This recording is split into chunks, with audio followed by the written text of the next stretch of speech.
వాక్యం మనం జ్ఞాపకం చేసుకుందాం. మత్తయి సువార్త 28వ అధ్యాయం. మత్తయి సువార్త 28వ అధ్యాయము 19వ వచనం. కాబట్టి మీరు వెళ్ళి సమస్త జనులను శిష్యులుగా చేయడి, తండ్రి యొక్కయు కుమారుని యొక్కయు పరిశుద్ధాత్మ యొక్క నామమున వారికి బాప్తిస్మము ఇచ్చచ్చు. సో ఇక్కడ ప్రభు యొక్క వాక్యాన్ని చూసినట్లయితే తండ్రి కుమార పరిశుద్ధాత్మ యొక్క నామమున బాప్తిస్మము ఇచ్చచ్చు. సో ఇక్కడ మనం దేవుని యొక్క వాక్యాన్ని చూస్తూ వచ్చాం. ఆరాధనలో ప్రభు యొక్క వాక్యాన్ని చూసినట్లయితే ఆరాధనలో ఒక మాట రాయబడుతుంది. ఏమని చూస్తూ వచ్చాం? దేవుని మహిమ అంటే ఏంటో కనపరచడానికి ముగ్గురు వ్యక్తులు భూమి మీదకి వచ్చారు. అసలు మహిమ అంటే ఏంటో తెలియపరచడానికి. ఎవరు? తండ్రి కుమారుడుగా, తండ్రి వాక్కు ధర వచ్చాడు, కుమారుడుగా శరీరాన్ని ధరించుకుని వచ్చాడు, ఆత్మగా పరిశుద్ధాత్మగా కనపడుతుంది. సో ఈ ముగ్గురు వ్యక్తులు ఏం చేస్తూ వచ్చారన్నది 7 విషయాలు ఉన్నాయి. మొదటి మాట, మానవుని సృజించి తనలో తనను చూసుకోవడానికి ఇష్టపడ్డాడు దేవుడు. రెండోదిగా బంధకాల్లో ఉండవని విడిపిస్తున్నాడు. మూడోదిగా పాపం నుంచి విడిపిస్తున్నాడు. నాలుగోదిగా చచ్చిపోయిన మానవుడికి పునరుద్ధానాన్ని ఇస్తున్నాడు. ఐదోదిగా పరిశుద్ధపరుస్తున్నాడు. ఆరోదిగా ఆదరిస్తున్నాడు. ఏడోదిగా చూస్తున్నట్లయితే సర్వ సత్యంలోకి నడిపిస్తున్నాడు అని బైబిల్ రాయబడుతుంది. ఈ 7 ప్రాముఖ్యమైన విషయాలు ముగ్గురు వ్యక్తులు కలిసి ఇమిడి ఉండి చేసినాయి అని మనం గుర్తిస్తూ వస్తున్నాం ఆరాధనలో. ఎందుకు చేశారంటే ఈ ముగ్గురు వ్యక్తులు కలిసి దేవుని మహిమ చూపించాలి. అసలు మహిమ అంటే ఏంటన్నది, ముగ్గురు ఒకటే, దేవుడే, సమస్త ముగ్గురు ఒకటే కాబట్టి మహిమ అంటే ఏంటో కనపరుస్తూ వచ్చాడు. ఇప్పుడు మనం ప్రభువులోకి వెళ్ళక మునుపు కొన్ని విషయాలు చూద్దాం. ఏంటి 3 విషయాలంటే, బైబిల్లో దేవుని మహిమ పోవడానికి ముగ్గురు వ్యక్తులు ఉంటారు. మహిమ అంటే కనపరచడానికి ముగ్గురు వ్యక్తులు ఉంటారు. దేవుని మహిమ పోవటానికి ముగ్గురు వ్యక్తులు ఉంటారు. అర్థమైందండి? రావటానికి ముగ్గురు వ్యక్తులు, పోవటానికి కూడా ముగ్గురు వ్యక్తులు ఉంటారు. ఎట్టొచ్చినా అట్లాగే పోతాం. సో ఇక్కడ మనం దేవుని వాక్యం చూస్తున్నట్టే దేవుని మహిమ రావడానికి వాళ్ళంతా క్రైదాన్ని చెల్లించారు. అంటే మహిమ అంటే ఏంటో కనపరచడానికి ఆ ముగ్గురు వ్యక్తులు ఎంత త్యాగం చేశారో ఆరాధనలో చూస్తూ వచ్చారు. టేబుల్లో చూసినట్లయితే ప్రభువాల వర్తమానంలో ఈ ముగ్గురు వ్యక్తుల అసమర్థతను బట్టి, ముగ్గురు వ్యక్తుల యొక్క జీవితాన్ని బట్టి దేవుని మహిమ ఏమైపోతుంది? ఇశ్రాయేలు ప్రజలు అంటే దేవుని మహిమ దేవుని స్థానం నుంచి వెళ్ళిపోతుంది కాబట్టి దేవుని మహిమ ఎందుకు పోతూ వచ్చింది? పోవడానికి ముగ్గురు కారణం లేదు. మొదటి మాట ఏంటో మనం జ్ఞాపకం చేసుకోకముందు ప్రభు సహాయం కొరకే చిన్న ప్రార్థన. పరిశుద్ధమైన తండ్రి, మీకు వందనాలు, మీరు ఇచ్చిన కృపను బట్టి వందనాలు. యుద్ధపడిన వాక్యం నీరు కట్టి కొలెప్ప చేయండి.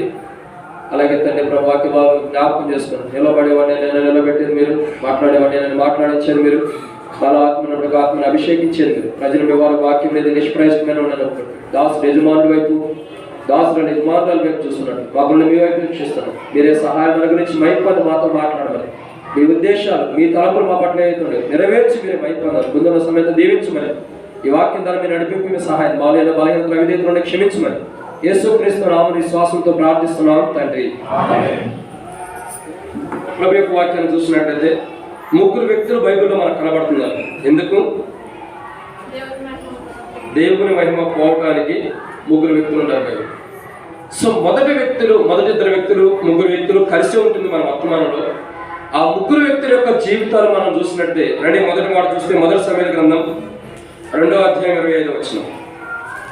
దేవుని మహిమ పోవటానికి గల కారణం ఏంటి? నరునికి నరుడు తప్పు చేసిన యెడల దేవుడు విమర్శ చేయను. ఎవరైనా యెహోవా విషయంలో పాపము చేసిన యెడల వాని కొరకు ఎవడును విజ్ఞాపనం చేయను. చాలా ఇక్కడ మొదటిగా మనం చూస్తున్న మాటను చూసినట్టు ఇంకా కింద కూడా రాయబడుతుంది. అయితే యెహోవాను చంపదలసిన గనుక వారు తమ తండ్రి యొక్క మొరను వినకపోయారంట. సో మొట్టమొదటిగా దేవుని మహిమ పోవడానికి గల మొదటి కారణం ఏంటంటే బైబిల్ సెలవిస్తున్నమాట, ముగ్గురు వ్యక్తులు ఉంటారు. ఎవరు ముగ్గురు అంటే ఏలి అంటే తండ్రి, ఫినెహాసు ఇంకొక వ్యక్తి కనపడుతున్నాడు. ఎవరో వ్యక్తి? ఫినెహాసు, తర్వాత తన యొక్క సహోదరుడు హోఫ్నీ అనే వ్యక్తి కనపడుతున్నాడు. వీరిద్దరు కాక వారి తండ్రి, ముగ్గురు వ్యక్తులు ఉంటారు. సో వీరి ముగ్గురు వ్యక్తులు బట్టే దేవుని మహిమ ఇశ్రాయేలు ప్రజల నుంచి వెళ్ళిపోయిందట. ఏమైపోయింది? ముగ్గురు వ్యక్తులు బట్టి దేవుని మహిమ ఏంటో చూసాము, అదే ముగ్గురు వ్యక్తులు బట్టి దేవుని మహిమ వెళ్ళిపోతుంది. అంటే ఎట్లా ఎవరు తీసుకొచ్చారో వాళ్ళ బట్టి కాదు, ముగ్గురు వ్యక్తులు బట్టి దేవుని మహిమ వెళ్ళిపోతుంది. మొదటిగా దేవుని మహిమ వెళ్ళిపోవడానికి గల మొదటి కారణం ఏంటి? ఇశ్రాయేల్లో నుండి, ఇశ్రాయేల్ ప్రజల నుంచి దేవుని మహిమ వెళ్ళిపోయి బయటికి వెళ్ళిపోవడానికి గల మొదటి కారణం ఏంటంటే, బైబిల్లో చూసిన మొదటి మాట చూసినట్టయితే వారు తండ్రి మొరను వినకపోవటాన్ని బట్టి. అంటే అర్థం ఏంటి? వారి తండ్రి గారు వారికి ఏదైతే చెప్తున్నారో ఆ మాట వినకపోవటాన్ని బట్టి. చాలా మంది యొక్క జీవితాలు ఎలా ఉంటాయంటే, ఇక్కడ మీరు తండ్రి మాట వినకపోవడానికి గల కారణం ఏంటి? చావడానికి సమీపంగా ఉంటారు, మరణ పంచులో ఉంటారు కాబట్టి వారు తండ్రి చెప్పిన మాటను వినడానికి అశ్రద్ధ కలిగి త్రోసిపుచ్చిన వారు ఉంటారు. సో బైబిల్ ఏమంటుందంటే, దేవుని మహిమ పోవటానికి గల మొదటి కారణం ఏంటంటే తండ్రి మాట వినకపోవటం. ఎందుకు? తండ్రి మాట వినకపోవడం. ఏదైతే తండ్రి చెప్పాడో ఆ మాట వినకపోవటాన్ని బట్టి, ఆ మాట వింటలేదు కాబట్టి ఏం జరుగుతుంది? దేవుని మహిమ వెళ్ళిపోతాం. తండ్రి అంటే ఎవరు? తండ్రి అంటే మనకి ఎవరు ఉన్నారు? పరలోకమైన తండ్రి. చూస్తూ వచ్చే కదా 3 కార్యాలు. మనం సృజించిన వాడు, ఇంకా మనకి బాధలో ఉన్నప్పుడు విడిపించిన వాడు, ఇంకా మన పాపంలో ఉన్నప్పుడు బయట తీసుకొచ్చిన వాడు, ఆయనే తండ్రి. కానీ ఇక్కడ బైబిల్ ఏమంటుందంటే, ఏలి యొక్క కుమారులు, ఏలియా కాదండి, ఏలి యొక్క కుమారులు తప్పు చేస్తున్నారు, పాపం చేస్తున్నప్పుడు తన తండ్రి ఏదో ఒక మాట గద్దించినప్పుడు ఏలి యొక్క కుమారులు ఏం చేస్తూ వచ్చారంటే, తండ్రి మాటని లెక్క చేయని విధానం. తండ్రి మాటకి విలువట్ల. బహుశా తండ్రి పిచ్చివాడు అయ్యొచ్చు, ఆ తండ్రి మరికోవడం కూడా అయ్యొచ్చు, త్రాగుపోతే అయ్యొచ్చు, తిరిగిపోతే అయ్యొచ్చు. అలాంటి వాడైనా మొదటగా తండ్రి చెప్పే మాట వింటలేదు కాబట్టి దేవుని మహిమ ఇశ్రాయేలు నుంచి వెళ్ళిపోవడానికి ఇష్టపడ్డారు. దేవుని మహిమ పోవడానికి గల మొదటి కారణం ఏంటంటే వారు తండ్రి మాట వింటున్నా. తండ్రి ఏది చెప్తున్నాడో ఆ మాట వినని స్థితిలో ఉంటూ వస్తున్నాడు. చాలాసార్లు మనం వాక్యాన్ని ధ్యానిస్తూ వస్తున్నాం. సామెతల గ్రంథంలో కానీ మనం చూసినట్లయితే, నీ తల్లి చెప్పు బోధన తీసివేయచ్చు, నీ తండ్రి చెప్పే ఉపదేశాలు ఆలోకించు, నీ తండ్రి ఏదైతే నీ వాక్యం బోధిస్తున్నాడో, ఏదైతే చెప్తున్నాడో దాని మాటకి నువ్వు విధేయత చూపించు. నువ్వు విధేయత చూపించకపోవడం ద్వారా, విధేయత లేకపోవడం ద్వారా చాలా నష్టపోతావని బైబిల్ హెచ్చరిస్తుంది. సో మొదటిగా మహిమ పోవడానికి గల మొదటి కారణం ముగ్గురు వ్యక్తులు బట్టి మహిమ పోతుంది. హోఫ్నీ, ఫినెహాసు, ఏలి. ఈ ముగ్గురు వ్యక్తుల యొక్క జీవితాన్ని బట్టి ఇశ్రాయేలు నుండి దేవుని మహిమ వెళ్ళిపోతుంది. అందుకే మొదటి సమయాల గ్రంథం 2వ అధ్యాయంలో ఒక మాట రాయబడుతూ వచ్చింది. మొదటి సమయాల గ్రంథం 2వ అధ్యాయం, మొదటి సమయాల గ్రంథం క్షమించండి 4వ అధ్యాయం 20 వచ్చింది. దేవుని మందసం పట్టిబడిన సంగతిని తమ మామయ్య పెరిమిటియు చనిపోయిన సంగతిని తెలుసుకొని ప్రభావం ఇశ్రాయేలు నుండి పోయినని చెప్పి తన బిడ్డకు ఈ కాబోదని పేరు పెట్టారు. ఈ కాబోద్ అంటే దేవుని మహిమ, దేవుని ప్రభావం ఇశ్రాయేలు నుంచి వెళ్ళిపోయిందని అర్థం. అంటే బైబిల్ ఏమైనా చేస్తుందంటే, దేవుని మహిమ ఇశ్రాయేలు ప్రజల నుంచి వెళ్ళిపోతుందంటే మొదటి కారణం ఏంటంటే తండ్రి మాట వినకపోవడం. ఎందుకు దేవుని మహిమ వెళ్ళిపోతుంది? తండ్రి మాట వినకపోవడాన్ని బట్టి చాలా మంది తల్లిదండ్రులు అంటే భయం ఉండదు. భయం లేని కూడా ఏం చేస్తుంది? కొద్ది పెద్దగా చెప్పండి చెవుడు. భయం లేని కూడా ఏం చేస్తుంది? బజార్లో గుడి పెడుతుందంట. యజమానుడు అంటే భయం ఉంటే ఇంటికాడ గుడి కింద గుడి పెట్టింది. యజమానుడు అంటే భయం లేదు కాబట్టి బజార్ మొత్తం తిరిగిపోతుంది. ఆహా అక్క బాగుండవా, నా రెక్కలు ఎట్లుంది, నా వీపు ఎట్లుంది, నా ముక్కు ఎట్లుంది, నా కరుడు ఎట్లుంది చూడమని కోడి మొత్తం చూపించేస్తున్నాడు. గుడ్డి పెడతానికి వెళ్ళింది. దాని రంగరంగ వైభోగాలను చూసి ఒక వేటగాడు ఏం చేశాడు? కాబట్టి పట్టాల్సిన కర్ర తీసి కొడతాం, 2 కాళ్ళు ఎరిగిపోయినాయి. కొట్టుకుంటూ వచ్చే లోపల వాడిని కొట్టుకుని ఎత్తుకెళ్ళి ఆహా ఓహో బాగుందని ఒడ్డుకు తింటున్నాడు. అందరికీ చూపించుకుందామా, ఏమైంది? చివరికి అన్నీ ఇరిగిపోయినాయి, వెళ్ళిపోయింది, ఊరిలోకి వెళ్ళిపోయింది. సో చాలా మంది యొక్క జీవితాలు ఇలాగ ఉంటాయి. చాలా మంది క్రైస్తవ జీవితాలు ఇలాగ ఉంటా ఉంటాయి. చాలా మంది వ్యక్తిగత జీవితాలు ఏంటంటే సరైనటువంటి విధానంలో లేకుండా దేవుని మహిమ పోవడానికి తామే కారుతులు అవుతున్నారు. దేవుని సన్నిధిలో ఉండకోకుండా, దేవుని చేతిలో జీవం గల దేవుని చేతిలో ఉండకోకుండా, జీవం గల దేవుని చేతిలో నుండి దేవుని సన్నిధిలో నుంచి బయటికి వెళ్ళిపోయి వారి ఆత్మీయ జీవితాన్ని వారు నష్టపరుచుకునే వారు అనేక మంది ఉంటారు. వాడు గుర్తుపెట్టుకు, నువ్వు తండ్రి చెప్పే బోధ వింటలేదంటే, నువ్వు దేవుని యొక్క వాక్యాన్ని సరిగ్గా వింటలేదంటే, దేవుని మాటలు సరిగ్గా వింటలేదంటే, దేవుని మాటలు వెళ్ళిపోకుండా నీ ఇష్టం వచ్చిన నువ్వు జీవిస్తున్నావు, ఖచ్చితంగా నిన్ను బట్టి దేవుని మహిమ వెళ్ళిపోవడానికి సిద్ధంగా ఉంది. నిన్ను బట్టి దేవుని మహిమ ఉండడానికి ఇష్టపడతా. ఇశ్రాయేలులో ఉండే ప్రభావం అంటే దేవుని మహిమ. ప్రభావం అంటే చాలా అర్థాలు ఉంటాయి. ప్రభావం అంటే బలమని ఉంది, మహిమని ఉంది, ఇంకా చాలా కోణాలు ఉంటాయి. ఇశ్రాయేలు ప్రజల నుంచి దేవుని మహిమ. ఇంగ్లీష్లో గ్లోరీ అని రాయబడుతూ వచ్చింది. ఇంగ్లీష్ బైబిల్ ఉందా దగ్గర? ఉందా? లేకపోతే ఇంకా మంచిది. కాబట్టి ఏమన్నా గ్లోరీ అన్న దగ్గర ఉంది. గ్లోరీ అని ఉంటుంది. గ్లోరీ అంటే గ్లోరీ డిస్పాచర్ అంటే దేవుని మహిమ వెడిలిపోయింది. సంఘాల్లో నుంచి కానీ, మందిరాల నుంచి కానీ, దేవుని సన్నిధిలో నుంచి కానీ, కుటుంబ జీవితాల్లో కానీ, వ్యక్తిగత జీవితాల్లో కానీ, మన విశ్వాస జీవితంలో దేవుని మహిమ వెళ్ళిపోతుందంటే మొదటి కారణం ఏంటంటే మనం తండ్రి మాట వినకపోవటాన్ని బట్టి. తండ్రి చెప్పే మాట వినాలి. ఎందుకు తండ్రి చెప్పే మాట వినాలంటే ఏలి యొక్క కుమారుడు తప్పు చేస్తున్నప్పుడు చెప్తున్నాడు, అయ్యా మీరు ఎదుగా ఎలా ఉండండి, అలా ఉండండి, ఎలా ఉండండి గద్దిస్తున్నారు కాబట్టి తండ్రి మాట వినని స్థితిలోకి వెళ్ళిపోతున్నారు. మా తండ్రిగా చాలా మంది సేవకుడు యొక్క బిడ్డలు కానీ, సంఘ పెద్దల యొక్క బిడ్డలు కానీ ఎలా ఉంటారంటే వాక్యం చెప్తే మా డాడీయే కదా లేదా మా నాన్నగారే కదా అనుకుంటారు. అంటే కొన్ని చోట్ల సంఘ పెద్దలు కూడా వాక్యం చెబుతారు. కింద ఉన్న వారి పిల్లలు ఏమంటారంటే మా డాడీకి చెప్పేది ఏముందని అనుకుంటారు. అంటే వాక్యం ఎంత పక్కన ఉన్న వాళ్ళందరికీ తాగుతున్నా వాళ్ళు మటుకు ఏమనుకుంటారంటే మా డాడీయే కదా. ఇంకా సేవకుడు బిడ్డలు ఏమనుకుంటారు, మా డాడీకి చెబుతుంది, మా నాన్నే చెబుతుంది అనుకుంటారు. అంటే అర్థమేంటి, మా తండ్రి అనుకుంటారు. ఏముందని కానీ అట్లా చెబుతాను అనుకుంటారు. ఏదో చెప్పుకుంటే పోతే అంతేలేదు అనుకుంటావు. జాగ్రత్త. తండ్రి చెప్పే బోధన నువ్వు అశ్రద్ధ చేస్తే, తండ్రి చెప్పే మాటలు నువ్వు అశ్రద్ధ పెట్టి పెడ చెవిని పెట్టి ఇక్కడ కూర్చున్న నీవు ఎక్కడెక్కడో బయట శబ్దాలన్నీ నీ చెవులోకి వస్తున్నాయి. కానీ ఎక్కడ గొంతు చించుకుని వాక్యం చెప్తే నీ మాట నీ చెవులోకి వినబడతలేదు. కాబట్టి ఈ వాక్యం అంటే నువ్వు ఇష్టపడతలేదు. కాబట్టి ఖచ్చితంగా దేవుని మహిమలో నీలో నుండి వెళ్ళిపోవడానికి సిద్ధముగా ఉంది. దేవుని మహిమ పోవడానికి గల మొదటి కారణం ఏంటంటే తండ్రి మాట వినకపోవడం. తండ్రి చెప్పే మాట వినకపోవడమే. ఏదైతే ఆత్మీయ తల్లిదండ్రులు కానీ, ఆత్మీయంగా మనం పోషించేవారు కానీ, దేవుని వాక్యాలు కానీ, దేవుని మాట కానీ మనం చెప్పినప్పుడు వాటిని సరైన విధంగా మనం పెట్టలేదు. కాబట్టి దేవుని మహిమ సంఘాల్లో నుంచి, కుటుంబాల నుంచి, వ్యక్తిగత జీవితాల నుంచి వెళ్ళిపోవడానికి గల మొదటి కారణం ఏంటంటే తండ్రి మాట వినకపోవడం. తండ్రి మాట వినకపోవడమే చేసిన తప్పు. సరైన విధంగా తండ్రి మాట విని సరి చేసుకుంటుంటే ఎంతో ధన్యులమి. బాలుడిగా ఉన్నప్పుడు, చిన్నవాడిగా ఉన్నప్పుడు వాడికి నేర్పినప్పుడు, సరైన మార్గాన్ని నేర్పించినప్పుడు, సరైన మార్గం నడిపించినప్పుడు, పెద్దవాడైన తర్వాత వాడు మార్గాన్ని తప్పుకోకుండా కరెక్ట్ అయిన అదే మార్గం నడుస్తాడు. మీకు అందరికీ బిడ్డలే ఉన్నారు చాలా మంది. ఇక్కడ కూర్చుని అనేక మంది మీ పిల్లలకి దేవుని మందిరానికి ఎలా నడిపించాలో చిన్నతనం నేర్పిస్తే పెద్దవాడైన తర్వాత మందిరానికి వస్తాడా, పబ్బులకి క్లబ్బులకి వెళ్తాడా? ఎక్కడికి వస్తాడు? నిజంగా చెప్పండి, మళ్ళీ చెప్పండి. బా ఎంత గట్టి తీర్మానం. ఎక్కడికి వస్తాడు? మందిరానికి వస్తాడు. ఇంకో చోటుకి వెళ్ళి. ఎందుకు? మనం వేసిన పునాది మంచిది. మనం వేసిన పునాది క్రీస్తులో మంచి పునాది, బలమైన పునాది వేసాం కాబట్టి, అటు ఇటు తొట్టిల్లో కూడా మంచి పునాది వేసాం కాబట్టి ఇక అది కదలదు, స్థిరముగా నిలబడిపోయింది. కేవలం మన బిడ్డలు చెరిపేది ఎవరంటే మనమే. మన బిడ్డలు నాశనం చేసేది కూడా మనమే. మన బిడ్డలు పాడు చేసేది మనమే. వాడు అడుగుతాడు, ఒక 10 రూపాయలు కావాలి, ఫ్రెండ్స్ పార్టీ ఇచ్చుకోవాలి బర్త్డే మీటింగ్ అని. మనమేం చేస్తాం? 1000 కాబట్టి 10,000 తీసుకెళ్ళాలని చెప్తాం. వాడు అడిగింది 1500 చెప్తాం. ఎందుకు? మనకు దేవుడు సమృద్ధికి ఇచ్చాడు.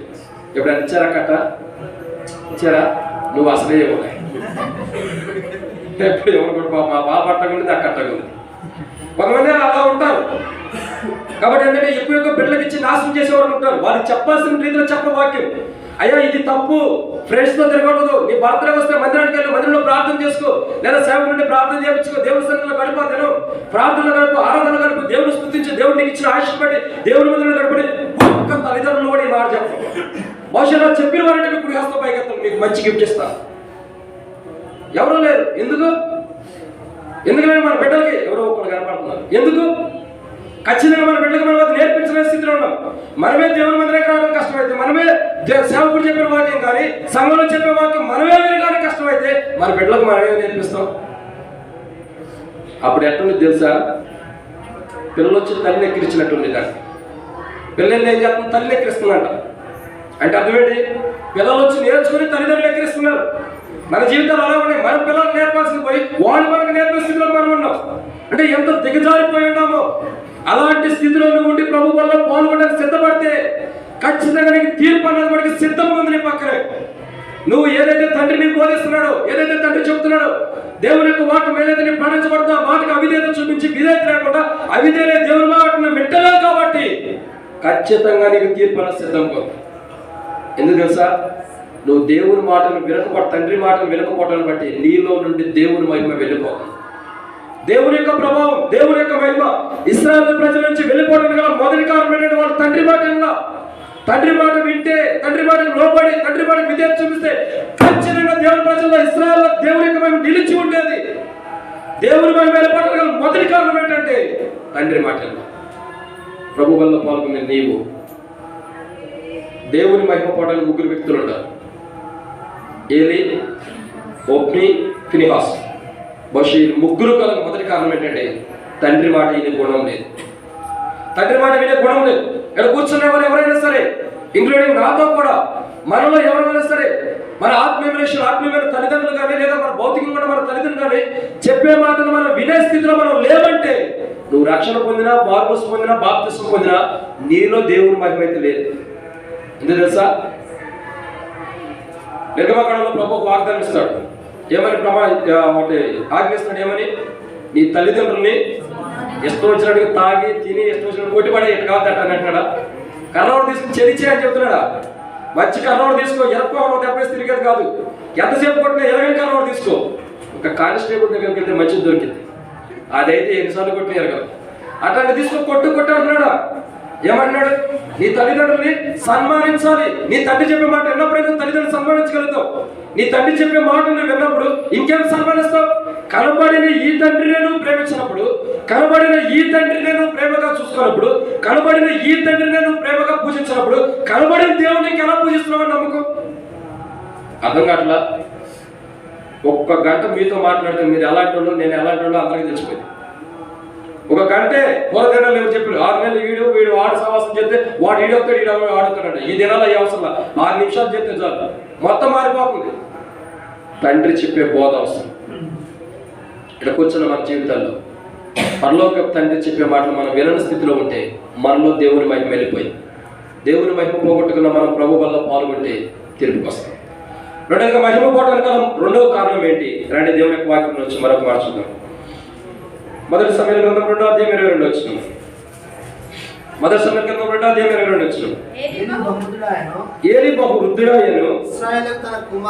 ఇశ్రాయేలుకు తన కుమారులు చేసిన కార్యములనియు వారు ప్రత్యక్షపు గుడారం యొక్క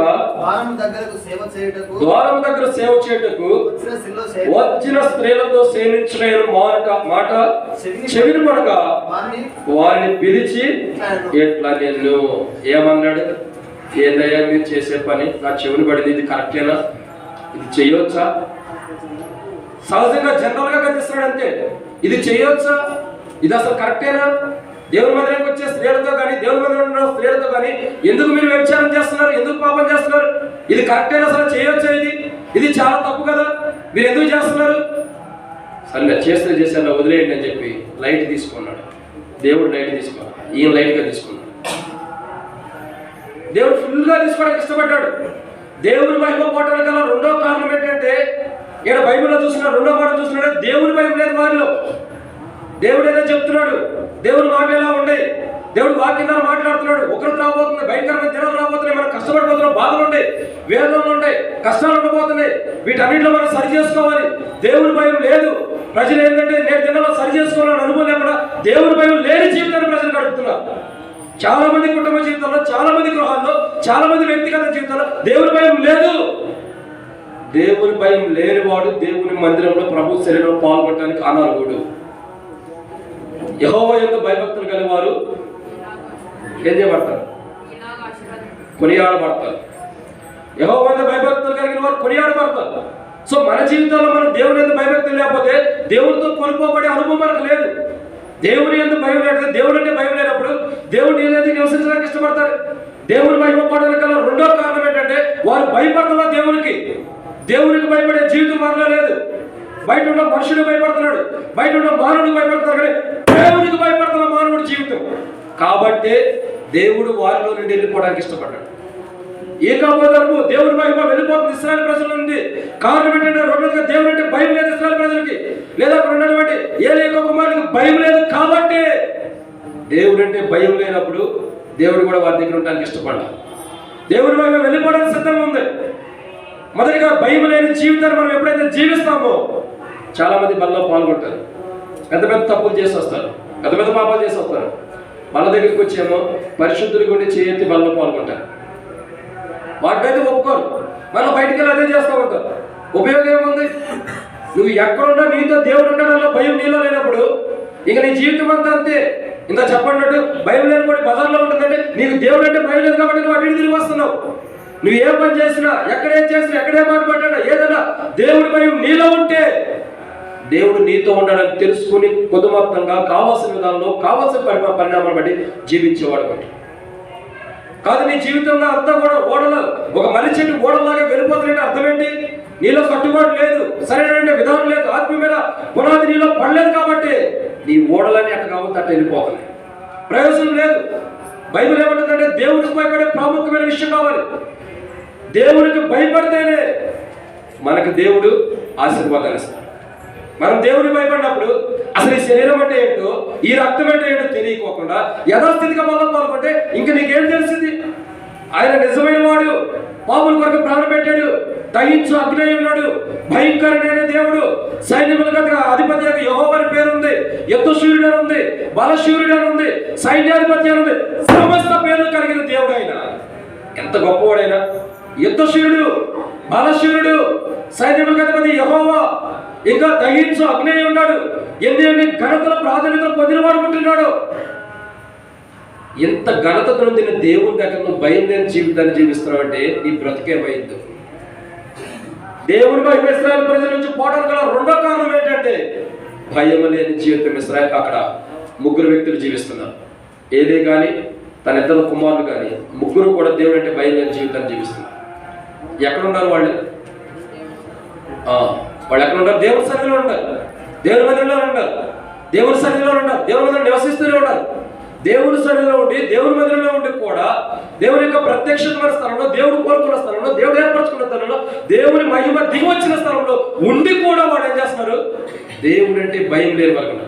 ఇంకా ఏది యొక్క కుమారుల గురించి గొప్ప మాట రాయబడుతుంది తెలుసా? చాలా శ్రేష్టకరమైన మాట. సమూయేలు గ్రంథము, మొదటి సమూయేలు గ్రంథం 2వ అధ్యాయం 12వ వచనం. మొదటి సమూయేలు గ్రంథం 2వ అధ్యాయం 12వ వచనం. ఏలీ కుమారులు యెహోవాను ఎరుగని వారై మిక్కిలి దుర్మార్గులై ఉన్నారంట. అంటే అర్థమేంటి? యెహోవాను ఎరుగని తన మాట వచ్చింది. దాంట్లో చాలా మంది ఉన్నారు, కానీ దాంట్లో ఇది ఒక మాట. ఏలీ యొక్క కుమారులు దేవుని సన్నిధిలో ఉంటూ, దేవుని మందిరంలో ఉంటూ, దేవుడి కొరకు తీసుకొచ్చే అర్పణలను తింటూ, వాటిని జీవిస్తూ ఉండి కూడా దేవుని భయం లేని జీవితాన్ని జీవిస్తున్నారంట. ఎంత దారుణం! అంటే యెహోవాను ఎరుగని వారంట. అంటే మందిరంలో ఉంటున్నారు కానీ దేవుడు అంటే వారికి తెలియదు, దేవుడి సన్నిధిలో ఉంటారు కానీ దేవుడు అంటే దేవుని భయం ఏంటో, దేవుడు అలాంటి వాడు ఏం తెలియదు వాళ్ళకి. వాళ్ళకి తెలిసింది ఏంటి? ఎవరన్నా అర్పణ తెస్తే తెస్తున్నారు, తింటున్నాం, వింటున్నాం, ఇక అంతే. ఇంకో కోడవారిలో లేదు. కాబట్టి ఇక్కడ దేవుడి యొక్క వాక్యం ఏమో సెలవిస్తుందంటే ఏలీ యొక్క కుమారుల యొక్క జీవితం ఎలా ఉందంటే దేవుడు అంటే భయం లేదు. సో దేవుడు అంటే భయం లేని జీవితం వారు జీవిస్తున్నారు కాబట్టి దేవుని మహిమ వాళ్ళని చెల్లిపడానికి ఇష్టపడతారు. దేవుని భయం ఉంటే మందిరానికి వచ్చిన స్త్రీలతో వ్యభిచారం చేస్తారా? మాట చెప్పండి. మందిరానికి వచ్చిన స్త్రీలతో వ్యభిచారం చేశారంటే ఎంత దారుణమైన మాట అది! ఎంత దారుణమైన మాట! దేవుని సన్నిధికి వచ్చే వాళ్ళతో వ్యభిచారం చేస్తారంటే దారుణమైనది. చాలా మంది యవనస్తులు ఉంటారు, అంటే పెళ్లి కాని సంగతి చెబుతారు. చాలా మంది యవనస్తులు ఏం చేస్తారు తెలుసా? మందిరంలో ఎక్కడ యవనస్తులు కూర్చుంటాడు, సిస్టర్ నేను కూర్చోమంటాడు. ఎందుకు కూర్చోమంటాడు? వాట్సాప్లో మెసేజ్లు వెళ్తాయి. నేను ముందు లైన్లో కూర్చున్నా, రెండో లైన్లో రెండో భాగంలో కూర్చున్నా, నువ్వు కూడా అట్టా కూర్చో. ఎందుకు? మీ ఇద్దరికి పెళ్ళి అని జాతనం అయింది. అక్కడ పక్క పక్కన కూర్చోడానికి చాలా మంది అలా ఉంటారు. నువ్వు అలా చేయి, నువ్వు ఇలా రా, నువ్వు మందిరానికి రా, నువ్వు అక్కడికి రా, ఇక్కడికి రా, మన ఇద్దరిలో కూర్చోవాలి మందిరాన్ని ఏడ ఉంటారో కానీ ఈ వాక్యం అంతా ఏదో వాడ చెప్పినట్టే ఉంది. మిగతాదంతా ఏమైపోయింది? పక్కన ఉన్న ఆమెకి, ఈ ఆమెకి ఆయన గురించి ఏమో ఏం గురించి ఇక్కడ కూర్చుంటారు, మైండ్ ఆడ పెడతారు. బల్ల కొడితే కానీ ఏదో జరిగినట్టుందని ఇక్కడ చూస్తారు. ఇక బల్ల కొట్టేది మిమ్మల్ని మేలుకోవడానికి, అది దేవుడు అనుమతించినప్పుడు అదో వరం. మనం ఎలా ఉన్నామంటే సున్నం కొట్టిన సమాజంలో అలా ఉన్నాం, సున్నం కొట్టిన వారిలాగానే ఉన్నాం. ప్రయోజనం లేదు. సున్నం ఏంటి? ఇది బాడైపోయింది, అన్ని హోల్స్ కనపడుతుంది. ఏమైనా సున్నం అయితే ఎన్ని కనపడతాయా? నీటికి కనపడింది. మనమే ఉంది, మన లోపల అంతా అలాగే ఉంది. కానీ సున్నం కొట్టిన సమాజంలో బయటికి కనపడే వారు లోపల లేదు. మనలో లోపల దేవుని భయం లేకుండా బయటికి దేవుని భయం అనే మాటలు మనం ఏదో మన మీద ఒక రూపంలాగా ఏదో ఒక వస్త్రాలకు మనం ధరించుకుని వచ్చేవే కానీ నిజమైన భయం మనలో లేదు. చాలా మంది యవనస్తులు ఇంతే, దేవుని మందిరం ఉంటారు కానీ దేవుని భయం లేదు. నాకు తెలిసిన ఒక యవనస్తుడు ఉన్నాడు, దేవుని మందిరం ఉండేవాడు. ఒక మందిరం పేరు చెప్పాడు, దేవుని మందిరం ఉండేవాడు. ఇద్దరు బాగా ఉంటారు. ఒక యవనస్తులు ఇద్దరు ఏం చేశారు? అందరూ వంటలు చేస్తుంటే ఇద్దరు చక్కగా చేతులు కొట్టుకుని హ్యాపీగా నడుస్తాయి అంటున్నారు మందిరం. మన మందిరాలు ఎక్కడో కూడా పెళ్లికి తప్ప పెళ్లికి కూడా పట్టుకోవాలి తెలియదు. మిగతా టైం ఎప్పుడు కూడా ఒక స్త్రీ పురుషుడు చేపట్టుకున్నారు. ఈవెన్ భార్య భర్తలైనా సరే భార్య భర్తలైనా సరే వ్యత్యాసం ఉంది. నీకు నువ్వే, నాకు నేను. బయటకు వెళ్తాను మన భార్య భర్తలు మందిరం అందరం ఉంటాయి. అలాంటి సిచ్యువేషన్ ఉంటారు. వీళ్ళిద్దరు ఏం చేస్తున్నారు? చక్కగా చట్టపట్టాలు కొట్టుకుని ఏదేదో పాటలు పాడుకుంటూ వెళ్ళిపోతున్నారు. ఏం పాటలు పాడుకుంటున్నారు? పాటలని కంటిలో పడ్డారు. అందరూ కూడా వంట చేస్తున్నారు, వాళ్ళ కళ్ళలో పడ్డారు. ఇక పడింది స్టార్ట్, యుద్ధం స్టార్ట్ అయింది.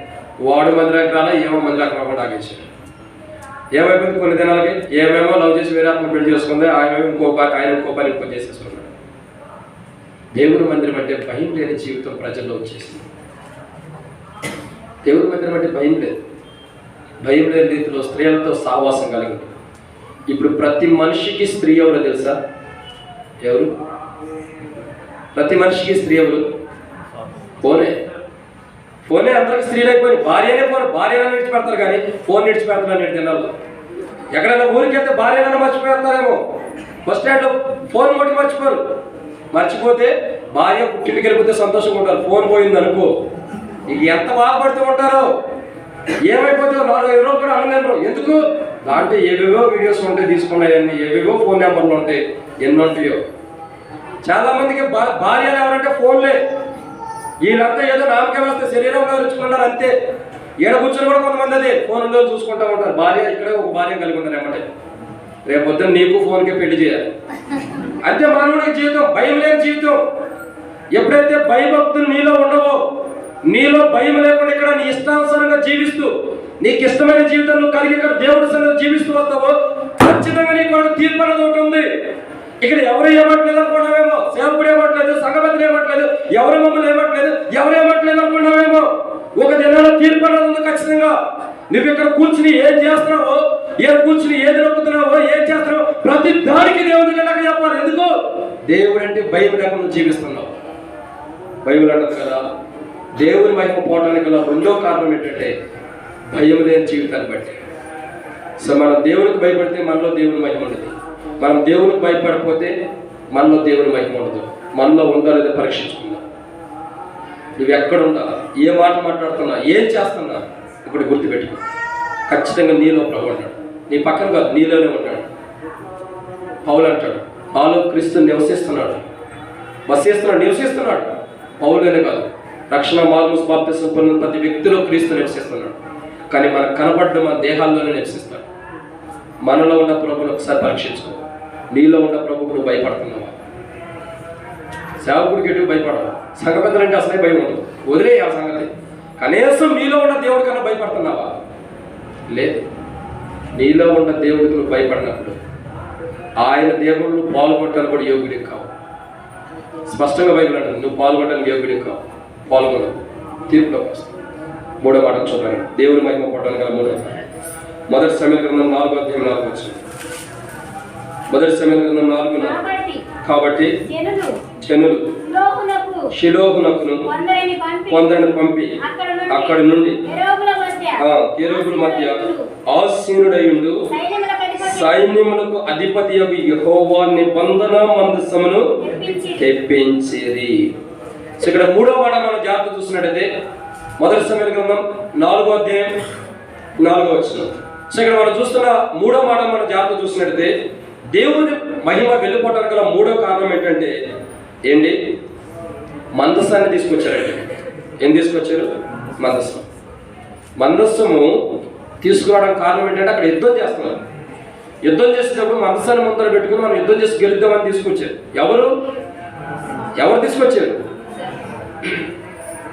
దేవుని భయం లేనివాడు, తండ్రి మాట విననివాడు. వీళ్ళు ఏం చేశారు? దేవుని సన్నిధిలో ఉన్న మందసాన్ని బయటికి తీసుకొచ్చి యుద్ధంలో తీసుకొచ్చేస్తున్నారు. చూడండి, ఇది ఎంత దారుణమైన మాట. దేవుని చిత్తం లేకపోతే ఏది జరగకూడదు. దావీదు యుద్ధానికి వెళ్ళాలన్నప్పుడు, దావీదు యుద్ధం చేయాలన్నప్పుడు దేవుని అడుగుతాడు, ప్రభువా పలానా వారితో నేను యుద్ధం చేయాలనుకుంటున్నా, చేయమంటావా? నువ్వు నాకు తోడుకుంటావా ఉండవా? దావీదు ఈ రోజు వద్దయ్యా. వచ్చాడు మా దగ్గర దావీదు అన్న? లేదు. దావీదు యుద్ధం వద్దు, ఈ రోజు యుద్ధం చేయకోకుండా ఆగిపో, నేను చెప్పినప్పుడే నువ్వు యుద్ధం చేయి. సరే ప్రభువా, వాడు ఎంత నా మీదకి వచ్చినా నాకు బాధ. ఎందుకు? నువ్వు ఆగిపోమన్నావు, నేను ఆగుతాను, వాళ్ళని ఆగుతాను. నువ్వు చెప్పినప్పుడే నేను చేస్తా ప్రభువా. నిజంగా దావీదు దేవుని మాట విన్నాడు, దేవుని చిత్తాన్ని లోబడ్డాడు. ఒక యుద్ధం చేయడానికి, ఒక యుద్ధం చేయాలన్నా, ఒక యుద్ధాన్ని మనం సమకూర్చుకోవాలన్నా, యుద్ధంలో విజయాన్ని పొందాలన్నా, యుద్ధంలో మనం ఘన విజయాన్ని సాధించాలన్నా దేవుని చిత్తం ప్రాముఖ్యమైనది. దేవుని చిత్తం లేనప్పుడు ఖచ్చితంగా ఓటమి పాలవుతాం. దేవుని చిత్తం లేకపోతే ఓటమి పాలు క్రైస్తవుల యొక్క జీవితంలో. సో ఇక్కడ బైబిల్ ఏమైనా రాయబడుతుందంటే, దేవుని యొక్క వాక్యంలో మూడోదిగా చూసినట్టే దేవుని మహిమ పోవడానికి గల మూడో కారణం ఏంటంటే దేవుని మందస్థాన్ని తీసుకొచ్చారు. దేవుని చిత్తం లేకుండా, దేవుని చిత్తం లేకుండా దేవుని మందస్థాన్ని బయట తీసుకొచ్చారు. కాబట్టి దేవుని మహిమ ఇశ్రాయేల్లో నుంచి వెళ్ళిపోవడానికి ఇష్టపడుతుంది. దేవుని మహిమ పోవడానికి ఎంతమంది కారణం అండి? ఇశ్రాయేల్ ఎంతమంది ఉంటారు? ఒక 5 లక్షలు అనుకోండి. 5 లక్షల్లో ఎంతమంది బట్టి దేవుని మహిమ వెళ్ళిపోతుంది? భవిష్యత్తు కూర్చున్న 3 మీరే ఉండొచ్చు. ఇక్కడ కూర్చుని ఎవరైనా 3 ఉండొచ్చేమో. ఎల్షద్దై ప్రార్థన మీద మహిమ పోతుందంటే దీని ప్రభావం, దీని మహిమ, దీని ఘనత, సకల జనులతో సాక్షాత్తులో ఘనత మహిమ పోతుందంటే కాదు ఆ 3లో నువ్వు ఉన్నావేమో. ఆ 3లో ఒకదానికి నువ్వు ఉండి నీ జీవితాన్ని నువ్వు నష్టపరుచుకున్నావు. కాబట్టి దేవుని మహిమ ఇశ్రాయేల్ ప్రజల నుంచి, ఎల్షద్దై నుంచి వెళ్ళిపోవడానికి ఇష్టపడుతుంది. దేవుని మహిమ రావడానికి మనం ప్రయాసపడాలి, కానీ పోవడానికి కాదు. బైబిల్ ఏమని సెలవిస్తుందంటే ఇక్కడ మూడోదిగా మనం చూస్తున్న దేవుని యొక్క మాట చూస్తున్నట్లయితే దేవుని మహిమ పోవడానికి కారణం ఏంటంటే వారు దేవుని చిత్త ప్రకారము ఏం చేస్తున్నారు? దేవుని చిత్త ప్రకారం వాళ్ళు చేయట్లా. అయ్యా ఈ మందస్థాన్ని బయటకు తీసుకురావాలి, ఈ మందస్థం బయటకు తీసుకెళ్ళబోతున్నాం, దేవా నువ్వు మాకు తోడుకుంటా ఉండవా? ఇది నీ చిత్తమా కాదా? నీ చిత్తమైతే మేము నువ్వు తోడుగా ఉంటే మేము వెళ్తాం. ఒకవేళ నీ చిత్తం కానప్పుడు మేమేం చేస్తాము? ఆగిపోతాం. నీ ఉద్దేశం ఏంటి? నీ చిత్తం మాకు అవసరం, నీ చిత్తం లేదు మేము ఏం చేయలేం అని ప్రభువుని అడగాలి. ఎప్పుడైతే తమ జీవితాల్లో దేవుని చిత్తానికి అప్పగిస్తారో, సమస్తం దేవుని చిత్తానికి అప్పగించారు కాబట్టి దేవుడే చూసుకుంటారు. చాలా మంది వివాహాలు చేసుకుంటారు. వివాహాలు చేసుకున్నప్పుడు దేవుని చిత్తాన్ని అడుగుతారా? ఇక్కడ వివాహాలు అవరోడు గురించి కదా నేను అంటుంది, అయినోడు గురించి అంటున్నాను. అయినోడు వివాహం అయినోడు నేను దేవుని చిత్త ప్రకారం చేసుకున్నాడు చేయొద్దండి. ఒక్కళ్ళు అక్క కూడా చేయొత్తారు. సరే అలా కూడా అంటే మిగతా వాళ్ళు ఎవరు కూడా దేవుని చిత్తం కదా కాదా? నేను ఎంత దారుణమైన స్థితితో చూడండి.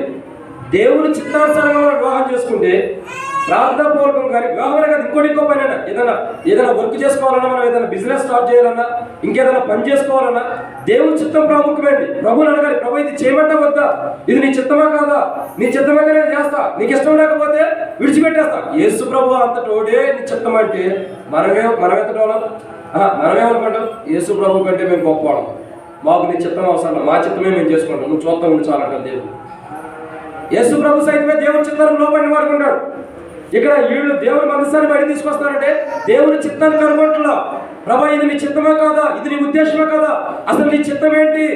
మేము యుద్ధం చేయాలి, యుద్ధంలో మేము గెలవాలి వద్దా? ఏంటి మా జీవితాల పట్ల నీ ఉద్దేశం? మేము ఎలా యుద్ధం చేయాలి మాకు తెలియపరచాయి అని చెప్పి అక్కడ అడగవలసిన వారే దేవుని అడగపోకుండా వీళ్ళు సొంత పనిని బట్టి ఏం చేశారు? తీసుకెళ్ళిపోయి యుద్ధం చేశారు. ఏం జరిగింది? ఓడిపోయారు.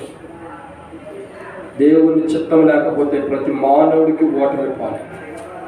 దేవుని చిత్తం ఉంటే ఎలాంటి పరిస్థితుల్లో విజయం ఇది. ఒకవేళ దేవుని చిత్తం నుండి నువ్వు మంచి వ్యాపారం పెట్టు, నీకు లాస్ వచ్చిన దాంట్లో లాభాలు చూపిస్తాడు దేవుడు. దేవుని చిత్తం నుండి ఏదైనా పని చేయి, దాంట్లో నీకు బహుమానం ఇస్తాడు. దేవుని చిత్తం నుండి మ్యారేజ్ చేసుకో, దాంట్లో ఎన్ని కష్టాలు వచ్చింది దేవుడు కాపాడు. ఇవన్నీ ప్రాముఖ్యమైన దేవుని చిత్తం. వీళ్ళు అసలు మందసాన్ని తీయడానికి దేవుని చిత్తం అనుకోవట్లా. మందసం అంటే ఏముండే దాంట్లో? చిగురించిన అహరోను కర్ర, ఇంకా నిబంధన బల్ల, ఇంకేముంటాయి? కర్ర ఉంది. కర్రన్న కానీ చిగురించిన కర్రన్న కానీ అన్నీ ఒకటే దాంట్లో ఉంటాం. కాబట్టి ఇక్కడ చూసినట్టయితే మందసము అన్నది చాలా ప్రాముఖ్యమైనది. 3 కోణాలతో నియమించబడి ఉంది అక్కడ. సో బైబిల్ యొక్క వాక్యాన్ని మనం జాగ్రత్త చూసినట్లయితే అహరోను యొక్క జీవితంలో చిగురించిన కర్ర దాంట్లో ఉంటుంది. అది దేవుని చిత్తం ద్వారా పెట్టబడిన దాంట్లో, మానవుడి ద్వారా కాదు. ఇదిగో నేను 12 మందిలో ఉన్నారు అక్కడ కానీ యేసు ప్రభు శిష్యులు కానీ కొట్టుకున్నట్టు నేను పెద్దోడిని అన్నట్టు ఇక్కడ పెద్దోడు అంటే లేదు. మీ కర్రలు తీసుకొచ్చి అక్కడ పెట్టండి, 12 కర్రలు పెట్టండి. ఎవరి కర్ర అయితే ఫలించి చిగురించి బాధకానికి వస్తుందో వాళ్ళైనా చిత్తంలో ఉన్నవారు. ఏలి యొక్క కర్ర చిగురించినప్పుడు ఇది దేవుని చిత్తం అని తెలుసుకోవడం ద్వారా మనస్సులో పెట్టిన వారు. దేవుని చిత్తం తెలుసుకోవడానికి ఒక రేత్రల్లో ఉంచారు. సో దేవుని చిత్తం అంటే అంత ప్రాముఖ్యమైనది. అలాంటి మందసం, దేవుని చిత్తం ద్వారా నియమించబడిన మందసం, దేవుని ఉద్దేశం ప్రకారం, దేవుని ఆలోచన ప్రకారం నియమించబడిన మందసాన్ని దేవుని చిత్తం లేకుండా బయట తీసుకెళ్ళిపోతున్నారు. ఏం జరుగుతూ వచ్చింది? నష్టం వచ్చింది. సో మన జీవితంలో కూడా మనలో ఉన్న ప్రభువుని, లేదా మనం దేవుని చిత్తాన్ని కనుగొనలేక ఏ విషయంలో కూడా మన ఇష్టాన్ని మనమే చేసుకుంటూ వెళ్ళిపోతాం. దేవుని చిత్తాన్ని కనుగొని కాబట్టి ఏం జరుగుతుంది? మనకి దేవుని తీర్పు వస్తుంది. సో ఒకవేళ నువ్వు దేవుని చిత్తానికి లోపడుతున్నావా, నీ చిత్తాన్ని నువ్వు నెరవేర్చుకోవడానికి ఇష్టపడతావు, నీ చిత్తాన్ని, నీ ఇష్టాన్ని నువ్వు నెరవేర్చుకోవడానికి ఇష్టపడితే ఈ ప్రభు వల్ల మనకి పాల్గొనదు. ఎందుకు? నీ చిత్తానుసారమైన కాదు ఇది దేవుని చిత్తానుసారం. నువ్వు దేవుని చిత్తానుసారంగా నడవనప్పుడు ఈ ప్రభు వల్ల పాల్గొనడం కూడా యోగ్యుడి కాదు. 4వ మార్చుకున్నారండి. మొదటి సమయాల గ్రంథం కింద 5వ కదా, 5వ 4వ మార్చుకున్నారండి. మొదటి సమయాల గ్రంథం 2:17 వచ్చింది. మొదటి సమయాల గ్రంథం 2:17 జనులు యెహోవాకు నైవేద్యం చేయుటయందు అసహ్యపడుటకు ఆ యవ్వనులు కారణమైంది. చూడండి, మందసం తెచ్చినప్పుడు ఏలి అక్కడే ఉన్నాడు. కనీసం ఏలి అని చెప్పొచ్చుగా, అయ్యా మందసం తీసుకెళ్ళకూడదు, దేవుని అడుగుదాం ఆగండి అని చెప్పొచ్చుగా, చెప్పాలా. ఇక్కడ చూసినట్లయితే నైవేద్యం తీసుకురావడానికి వస్తున్నాడు. దేవుడికి నైవేద్యం పెట్టేవారు అసహించుకునేటట్టు జీవిస్తున్నారంటే ఏలి యొక్క కుమారుడు. వాళ్ళు అసహించుకునేటట్టు ఏం జీవిస్తున్నారో తెలుసా? దేవుని మందిరానికి బలులు అర్పిస్తానికి వచ్చేవాడు. ఆయా గొర్రె పిల్లలు మేకలు కనిపిస్తే వీళ్ళు ప్రత్యేకమైన తీర్మానం. చాలామంది సేవకులకి ఇలా ఉంది, ఇదిగో మేము మందిరానికి వచ్చాడు, మాకు ఇది పెట్టాలి, అది పెట్టాలి, మొదటే మాకు పంచండి, మొదటే మాకు పెట్టండి, తర్వాతే సంఘాన్ని పెట్టాలి. అందుకే నేను అందరూ పెట్టిన తర్వాత తింటే ఎక్కడికైనా మీటింగ్లు జరిగినాయి కదా. ఎందుకు? మొదట సంఘం, తర్వాతే మనం. మొదటి సేవకులు ఉన్నామంటే మా కడుపుకు మేము చూసుకున్నట్టు. అందుకే మాకు ఎక్కువ షుగర్లు, బీపీలు, గ్యాస్ ట్రబుల్స్ తొందరగా వెళ్ళిపోతుంది. అదే కారణం, మీకంటే ముందు తినబట్టి అందుకే తొందరగా వెళ్ళిపోతాం. కానీ బైబిల్ ఏమంటుందంటే దేవుని మందిరానికి తీసుకొచ్చినటువంటి అర్పణలో దేవుడికి వెళ్ళేంత వరకు ఆపుకోకుండా, దేవుని సన్నిధికి వెళ్ళేంత వరకు ఆపుకోకుండా పచ్చి మాంసం, ఉడికిన మాంసం అంట. వాళ్ళు ఎంత దుర్మార్గంలో చూడండి. ఒక పొయ్యి మీద పెడితే దాంట్లో ఉడుకుతున్న మాంసాన్ని, దేవుని వరకు నైవేద్యంగా అర్పించే మాంసాన్ని వాళ్ళు తీసుకుని పొంకులు తయారు చేశారు. పొంకులు తయారు చేసి ఏం చేశారు? దాంట్లో పెట్టాడు, గుచ్చగానే దాన్ని గుచ్చుకుంటున్నాడు. ఆ మాంసం తీసి వాళ్ళు తింటున్న జీవితాలు కలిగి దేవునికి వెళ్ళాల్సిన అర్పణ, దేవుడు పొందవలసిన మహిమ, దేవుడు పొందవలసిన ఘనతంత్రం కూడా దేవునికి వెళ్ళాల్సిన మొత్తం వీళ్ళని అక్రమంగా మధ్యలో అడ్డుపడి తింటారంటే అంత దుర్మార్గం చెప్పండి. వీళ్ళకి ఆల్రెడీ ఇచ్చారు, వీళ్ళకి ఇవ్వకుండా ఏం లేదు, వీళ్ళకి ఇచ్చారు, వీళ్ళకి ఇస్తానే ఉంటారు. అయినా కానీ వీళ్ళకి ఇచ్చింది చాలా, కానీ దేవుని దగ్గర నుంచి దేవుని సన్నిధి మనం తీసుకొచ్చిన వాళ్ళు జాగ్రత్త. బైబిల్ అంటుంది కదా, అసహ్యమైన కార్యాలు చేసిన వాళ్ళు ఉంటారంట. ఎవరు అసహ్యమైన కార్యాలు చేసింది? ఏలి యొక్క కుమారులు. ఏలి యొక్క 2 కుమారులు దేవుని దృష్టిలో అసహ్యమైన కార్యాలు చేశారు. అసహ్యమైన కార్యాలు చేయడం ద్వారా ఏం జరిగింది? దేవుని మహిమ ఇశ్రాయేలు ప్రజల నుంచి వెళ్ళిపోయింది. అసహ్యమైన దానికి అర్థం ఎట్లుంటుంది? ఒక పెంట ఉంటుంది, పెంట దగ్గరికి వెళ్ళి బాగుందని కాళ్ళ చేతులు రాసుకుంటూ కూర్చుంటామా? ఏం చేస్తాం చెప్పండి? రాసుకుంటామా? అసలు అది కాలు గడితే చాలు, అక్కడి నుంచి ఏదో 100 కోట్ల రూపాయలు ఆస్తి పోయిన బాధపడుతూ వచ్చి ఇంటికి వచ్చి బయటకు నుంచిన 1-4 సార్లు 2 సోపేసి గడుగుతారు. అవసరమైతే చెప్పులు. ప్రేమ కలిగిన వారు ఏం చేస్తారు? అంతగా చూసుకుంటారు. అందుకని దాన్ని తెచ్చి కాళ్ళ చేతులు రాసుకోరుగా, రాసుకుంటారా? అసహ్యమైనదంటే అలా ఉంటుంది, పెంటతో సమానం. వీళ్ళు పెంటతో సమానమైన కార్యాలు దేవుని సన్నిధిలో చేస్తున్నారు. అందరూ అసహించుకునే కార్యాలు, అందరి ద్వారా అసహించుకునేటటువంటి జీవితం ఏలి యొక్క కుమారులో ఉంది. సో మనలో కూడా అసహించుకునే జీవితం, ఎదుటి వ్యక్తి మనల్ని అసహించుకున్నాడంటే అసహించుకోవడానికి గల కారణం మనలో ఉందంటే మనలో నుండి దేవుని మధ్య వెళ్ళిపోయినట్టు. ఏలి యొక్క కుమారులు అనేక అసహించుకోవడం కాదులేరు. దేవుని సన్నిధిలో ఉన్నటువంటి మాంసం, ఉడికిన మాంసం వాళ్ళందరూ వాళ్ళు తీసుకుని వాళ్ళందరూ వాళ్ళు కడుపులు తీసుకొని తింటున్నారు. కాబట్టి ఒకే దినం చచ్చిపోయిన వారు ఉంటారు, ఒకే రోజు చచ్చిన వారు ఉంటారు. ముగ్గురు కూడా, ఒకరు కాదు, తండ్రి 2 కుమారులు ఒక నెలలో చచ్చిపోయారు. కారణం ఏంటి? దేవుని సన్నిధిలో సరైన జీవితాన్ని జీవించకపోవడం బట్టి. తోటి విశ్వాసులకు కానీ, పక్కన ఉన్న వారు కానీ, కుటుంబాలు కానీ, వ్యక్తిగతంగా కానీ, సంఘాలకు కానీ అసహ్యమైన కార్యాలు చేయడం బట్టి. ఇప్పుడు నువ్వు దేవుని మందిరంలో ఉంటావేమో, దేవుని సన్నిధిలో జీవిస్తున్నావేమో, నువ్వు వెళ్ళిపోమని నేను చెప్తున్నా, నువ్వు దూరం వెళ్ళిపోమని నేను గురించి నేను చెప్తున్నా. బైబిల్ ఏమంటుందంటే, బైబిల్ చెప్తున్న మాటలు, త్రాగుబోతులు, తిరుగుబోతులు, వ్యభిచారులు, మాంత్రికులు అందరూ కూడా అగ్నిగుణంలో పడబోతున్నారు. నువ్వు దేవుని సన్నిధిలో తాగుతున్నావు అంటే దేవుని దృష్టిలో అసహ్యుడివి. దేవుని సన్నిధి నుండి చెడ్డ చూపు చేస్తున్నాడు, అసహ్యమైన వాడివి. దేవుని సన్నిధి నుండి నువ్వు పాపం చేస్తే అబద్ధాలు ఆడుతున్నావు, దేవుని దృష్టిలో అసహ్యమైన వాడివి. సో ఇవన్నీ కూడా దేవుని దృష్టిలో అసహ్యమైన వాడివే. నువ్వు అబద్ధాలైనా, మోసం చేసినా, దొంగతనం చేసినా, త్రాగినా, తిరిగిపోతేనా, నువ్వేం చేసినా దేవుని దృష్టిలో అర్థమైన వాడివే. బైబిల్ సెలవిస్తుంది, అసహ్యులు అంటే వీళ్ళే. అసహ్యమైన కార్యాలు చేసేదానికి వీళ్ళే. దేవునికి అబద్ధం అంటే ఇష్టమా? ఇష్టం లేదు. దేవునికి వ్యభిచారం అంటే ఇష్టమా? ఇష్టం లేదు. దేవునికి పాపం అంటే ఇష్టమా? ఇష్టం లేదు. దేవునికి మోసం చేయడం అంటే ఇష్టమా? ఇష్టం లేదు. మరి ఆయనకి ఇష్టం లేనప్పుడు మనం ఎందుకు చేయాలి? అని మనం ఆయన బిడ్డలమైనప్పుడు, ఆయన మనలో నివసిస్తున్నప్పుడు, ఆయన బిడ్డలుగా ఉండడానికి మనం రక్షణ బాప్తిసం తీసుకున్నప్పుడు, ఆయన నామాన్ని బట్టి తీర్మానం చేసుకున్నప్పుడు, ఆయన ఇష్టపడిన దాన్ని మనం ఎందుకు ఇష్టపడుతూ ఉండాలా? ఆయన ఇష్టపడినప్పుడు మనం ఎందుకు ఇష్టపడాలా? ఇప్పుడు మన బిడ్డలు ఉంటారు, పక్కింటి వాళ్ళు అంటే మనకి ఇష్టం ఉండదు. వాళ్ళ దగ్గరికి వెళ్తే ఏమంటాం? ఓన్లేరా వెళ్ళొచ్చో రా అని చెప్పి ఒక మంచి ఏదో గోల్డ్ చైన్ తయారు చేసి వెళ్ళేస్తా. ఏం చేస్తా? కర్రోడు తీసుకుని కొట్టిందేమో కొట్టకూడదు కొడతాం. ఎందుకు కొడతామంటే నేను వెళ్ళొద్దాను, ఎందుకు వెళ్ళావు? ఆవిడ మనకు సరైన వాడు కాదు, వాడి దగ్గరికి వెళ్ళొద్దని చెప్పా. నువ్వు ఎందుకు వెళ్ళావు అని చెప్పి నీ బిడ్డలు కొడతావే. నువ్వే నీ బిడ్డల పట్ల ఎట్లుంటే పరలోకమందున దేవుడి పట్ల ఇంకా ఎట్లా ఉండాలా? ఆయన ఇంకెలా ఉంటాడు? నువ్వు ఆయనకి ఎంత అసహ్యమైన కార్యాలు చేస్తున్నా, ఆయన ఎంత బాధ పెడుతున్నా, ఆయన దృష్టిలో నువ్వు ఎంత అసహ్యుడుకుండా, కేవలం నేటి వరకు నువ్వు బ్రతికుండా ఒకే ఒక కారణం ఏంటి తెలుసా? యేసుక్రీస్తు ప్రభువు.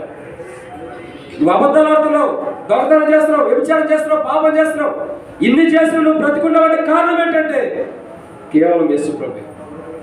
ఎందుకు తెలుసా? ఆయన నీ గురించి విజ్ఞాపన చేస్తున్నాడు. నీ గురించి అయినా, నా గురించి అయినా, మనందరి గురించి విజ్ఞాపన చేస్తున్నాడు. తండ్రి, వాళ్ళు వ్యభిచారులే, వాళ్ళు అబద్ధికులే, వాళ్ళు తప్పు చేశారే, క్షమించు ప్రభు అని చెప్పి తండ్రి దగ్గర విజ్ఞాపన చేస్తున్నాడు. మనం అసహ్యులవి, అసహ్యమైన కార్యం చేసిన వాళ్ళు, మన గురించి మన మార్పు కొరకు యేసు ప్రభు ఇంకా విజ్ఞాపన చేస్తున్నాడు. ఇంకా మనం మార్పు చెందాలంట. ఇది మార్పు చెందడం కాదు, ఏదో మందిరానికి రావడం, ఆదివారం ఆరాధనకి, సంఘ ప్రార్థనకి, బైబిల్ స్టడీకి ఇది రావడం కాదు. మనుషుల్లో కూడా మార్పు రావాలి. ఇవన్నీ లేకుండా అది ఉంటే ఏం ఉపయోగం? మనం చెప్తూ వచ్చాను, అన్నీ ఉండాలి ఉన్నట్లు శని. అత్త ఏం చేసింది? పెళ్ళైన కొత్తలో మంచి స్వీట్లు రెడీ చేసింది, చక్రాలు రెడీ చేసింది, అన్నీ రెడీ చేసి ఆల్రెడీ ఎదురు పెట్టింది. అయ్యా తినని చెప్పి ఆయన అంటున్నాడు, అత్త నేను తినలేను అత్త, నాకు వద్దు అంటున్నాడు. లేదయ్యా, నీవు వస్తావనే మంచి మంచి అరిసెలు, మంచి మంచి స్వీట్లు, చక్రాలు, చెకోడీలు, ఇంకా చెప్పాలంటే అరటిపళ్ళు అన్ని తెచ్చి పెట్టాను, తిను. వద్దత్త నా మాట. లేదా తిను. నేను ఒక మాట చెప్తాను, నేను తింటే నీ కూతురు వెదరాలేదు. ఎందుకైతేయా? నువ్వు స్వీట్లు తినమంటావు, నాకు షుగర్ ఉంది. చక్రాలే తినమంటావు, నాకు గ్యాస్ ట్రబుల్ ఉంది. కారంతో కూడా తినమంటావు, నాకు బీపీ ఉంది. అన్నీ వండే తినడానికి నోట్లో సేను ఉంది, తినలేని జీవితం. మన జీవితాలు ఏంటో తెలుసా? అలాంటి మనమే. అన్నీ మనం సమకూర్చబడి తినలేని స్థితిలో మనం ఉంటాం. అన్ని సమకూర్చబడినా తినలేని దౌర్భాగ్యమైన స్థితిలో ఉన్నామంటే కారణం ఏంటో తెలుసా? ఇదే ఇక్కడ రాయబడుతున్నా, అసహ్యమైన జీవితం అన్న దేవుని మహిమ వెళ్ళిపోవడానికి గల 4వ కారణం ఏంటంటే, ఎందుకు? అసహ్యమైన కార్యాలు చేస్తున్నారు. అబద్ధాలు కానీ, త్రాగుడు కానీ. చాలామంది మందిరానికి వస్తూ ఉంటారు. చాలామంది విశ్వాసం యొక్క పిల్లలు కానీ ఆయన పిల్లలను చూస్తూ వస్తారు. మందిరంలో బాగానే ఉంటారు. బయటకు వెళ్ళిన తర్వాత ఇక నైట్కి పెడతారు ప్రోగ్రామ్, సండే నైట్కి. ఒక వాటరు ఇంకోటి పెట్టుకుని దాని పాటు చికెన్ చేయించుకుంటారు. చికెన్ చేయకపోతే భార్యను కొడతారు, తిడతారు, ఎన్ని చేసి పెట్టుకుంటారు, రెడీగా పెట్టుకుంటారు తాగటానికి. పగలేమో మందిరం, పగలేమో భక్తి, రాత్రేమో ఇంకా అసలు బయటకు వచ్చింది. ఇలాంటి జీవితాలు కాదు. పైకి భక్తి కాదు, లోపల వేషధారణ ఉంటే దేవుడు. ఇది ఎందుకు చెప్తున్నారంటే దేవుడు వాక్యం మనం మార్పుకోవాలి. మనం దేవుడికి కావాలా, దేవుడు మనం కోరుకున్నాడు. ప్రభు ఏమన్నాడంటే అది తీసేసుకో, నీకు ఒక్కటే కొద్దిగా ఉంది, ఆ ఒక్కటి ఇదేనే ఒకటే కొద్దిగా ఉంది అన్నాడు బైబిల్లో. అబద్ధం ఇచ్చుంటే, మోసం, దొంగతనం పెట్టి ఏదో ఒకటి అనొచ్చు, ఈ ఒక్కటే నీకు కొద్దిగా ఉంది. దయచేసి నువ్వు నీకు ఒక్కటే తీసేసుకుంటే నువ్వు నిజంగా నా బిడ్డగానే ఉండిపోతావు, పరలోక రాజ్యం. ప్రభు మాట్లాడుతున్నాడు. దేవుని మహిమ పోవడానికి 4వ కారణం ఏంటంటే అసహ్యమైన కార్యం. 5వదిగా దేవుని మహిమ పోవడానికి కారణం ఏంటి చూద్దామండి. సమయలు గ్రంథం, మొదటి సమయలు గ్రంథం 2వ అధ్యాయం 29 వచ్చి నేను ముగించేస్తాను. మొదటి సమయలు గ్రంథం 2:29. నా నివాస స్థలమునకు నేను నిర్ణయించిన బలి నైవేద్యములను మీరెలా తృణీకరించున్నారు? మిమ్మల్ని కొమ్ము పెట్టుకొనుటకై నా జనులు ఇశ్రాయేలు చేయు నైవేద్యంలో శ్రేష్ఠ భాగములను పట్టుకొనుచు నాకంటే నీ కుమారులు నీవు బా ఇంత ముందుదేమో ఏలీ కుమారుడు, ఇప్పుడు ఏలీతోనే సూటిగా మాట్లాడుతున్నాడు. ప్రవక్త ద్వారా మాట్లాడిస్తున్నాడు. నాకంటే నీ కుమారుడు ఏం చేసుకున్నాడు? నీ కుమారుడు నాకంటే గొప్పగా చేసుకున్నావు. నీ కుమారుడు ఏదంటే నన్ను గొప్పగా చేయలా, నువ్వు నివసిస్తున్న స్థలంలో నన్ను గొప్పవాడిగా చేయలా, సమస్తం అందరికంటే కూడా నీ కుమారులు ఎక్కువ గొప్పవాడిగా చేసుకున్నావు. సో నీ కుమారులు నీకంటే నాకంటే కూడా ఎక్కువ గొప్పవాడిగా చేసుకోవడానికి ఇష్టపడ్డావు కాబట్టి నా మహిమ మీ దగ్గర ఉండదు. నా మహిమ మీ దగ్గర ఉండదు. నా మహిమ మిమ్మల్ని విడిచిపెట్టి వెళ్ళిపోతుంది.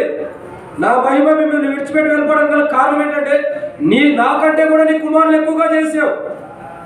చాలాసార్లు మన కుమారులు మన పిల్లల్ని దేవుడి కంటే ఎక్కువ చేస్తాం. అంటే అర్థమేంటి?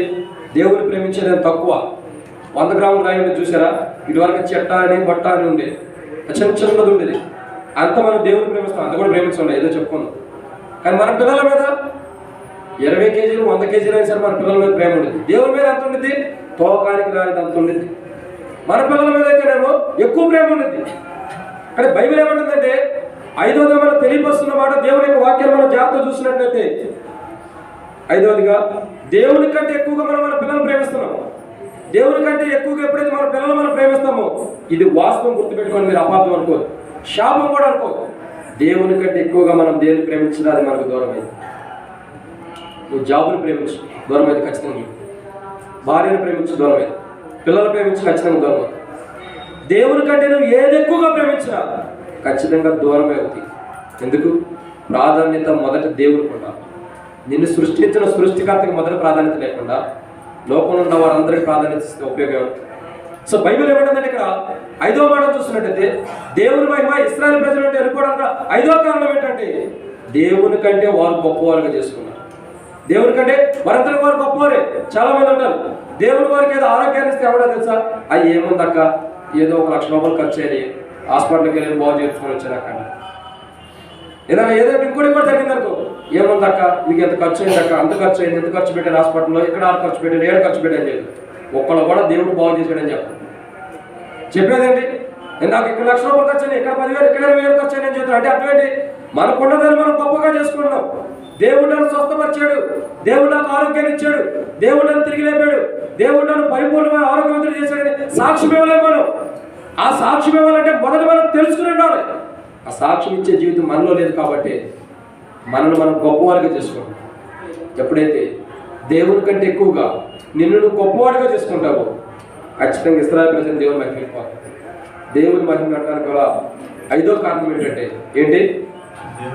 దేవుని కంటే వాళ్ళని గొప్పవాడిగా చేసుకున్నాం. బహుశా నీకంటే దేవుణ్ణి గొప్పవాడిగా చేస్తే తండ్రి, ఒకవేళ దేవుని కంటే నువ్వు గొప్పదానిగా అవుతున్నావు అంటే నీలో నుండి దేవుని మహిమ వెళ్ళిపోవడానికి సిద్ధంగా. ఇక నువ్వు ఎలా వస్తావు? ఏం కాబోదు అనుభవంలోకి వస్తావు. దేవుని మహిమ పోతే ఏమైంది? సౌలులో దేవుని ఆత్మ పోయింది, దేవుని మహిమ పోయింది. ఏమైంది? దురాత్మ వచ్చి చచ్చిన వాడు ఉన్నాడు, ఇంకోడు ఉన్నాడు కయ్యూరు. దేవుని ఆత్మ పోయిన తర్వాత ఏమైపోతే వచ్చాడు? దేవుని యొక్క ఆత్మ దేవుని స్వరూపం పోయిన తర్వాత దేశ దిమ్మరవుతూ వచ్చాడు. దేశ దిమ్మరయ్యి ఊరంతా అటు ఇటు ఖాళీ తిరిగేటటువంటి జీవితం కలిగి ఉన్నాడు. దేవుని సన్నిధిలో ఉండి దేవుని కొరకు కనిపెట్టుకోవాల్సినటువంటి కయ్యూలు చివరికి దేవుని సన్నిధిలో దేశ దిమ్మరైపోయి దేవుని సన్నిధి వెలువైపోయిన అనుభవం వచ్చింది. కారణం ఏంటి? దేవుని మహిమ పోవటం బట్టి.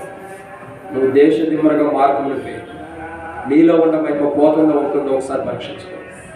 నీలో మహిమ ఉంటే ఇక్కడ ప్రభు వల్ల పాల్గొను, లేకపోతే పాల్గొనదు. ఎందుకు? దేవుని కంటే నిన్ను గొప్పవాడిగా చేసుకున్నావు కాబట్టి ఇది నీకంటే గొప్పది, నీకంటే చిన్నది కాదు. ఈ బల్ల నీకంటే గొప్పది. నీకంటే గొప్పదాని బల్లలో పాల్గొనాలంటే నువ్వు చిన్నవాడిగా ఉండాలి. నువ్వు చిన్నవాడిగా లేకుండా నిన్ను గొప్పగా చేసుకుని ఆ గొప్పదైన బలలో పాల్గొనాలంటే గొప్పవాడు ఇష్టపడు.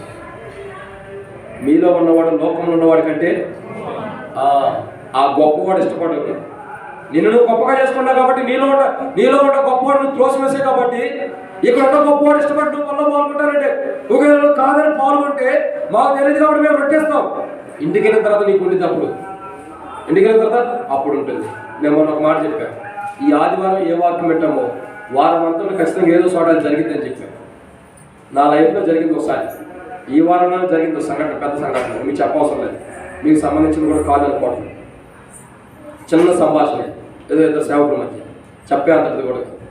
అంతకుముందే చెప్పుకుంటూ వచ్చాం, సేవకులు అంటే నిందలు భరించాలా, అవమానాలు భరించాలా, ఇవాళ వీటన్నింటిలో కూడా వెళ్ళాలి. అది నిజంగా జరుగుతూ వచ్చింది వారం అంతా.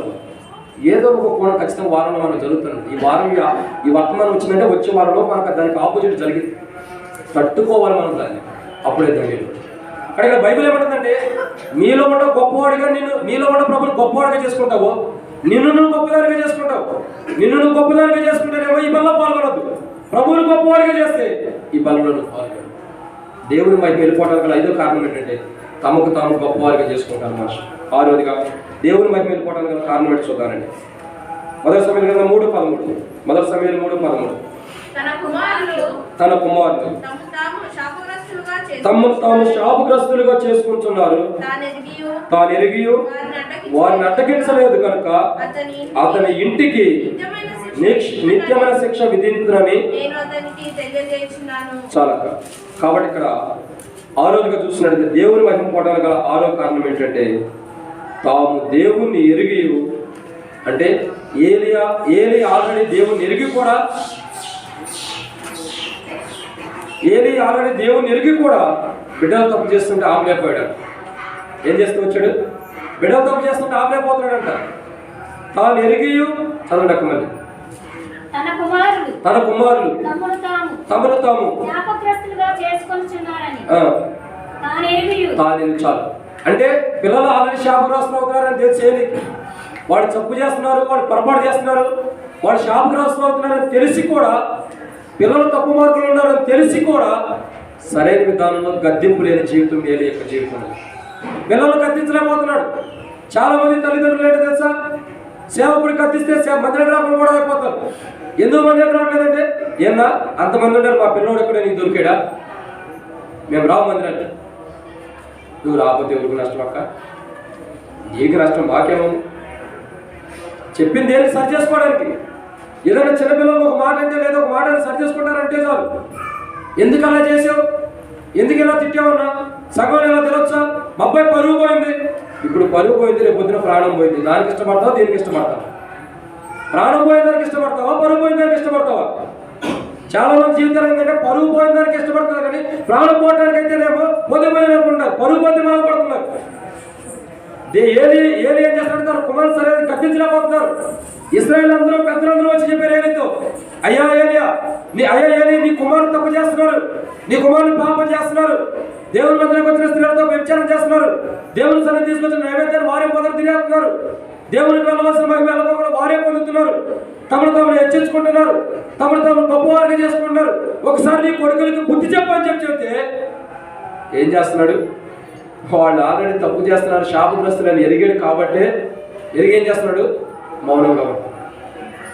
బుద్ధి చెప్పడం దేవుడు చేస్తే చట్ల ఒక ప్రవక్త ద్వారా దేవుడు మాట్లాడిచ్చాడు, అయ్యా నీ జీవితం ఎలా ఉండబోతుంది, నువ్వు నీ ఇద్దరు కుమారులు ఒక దినాన్ని చావబోతున్నారు, నీకున్న ఇద్దరు కుమారులు నీవు కూడా ఒక దినాన్ని చావబోతున్నారు. కారణం ఏంటి?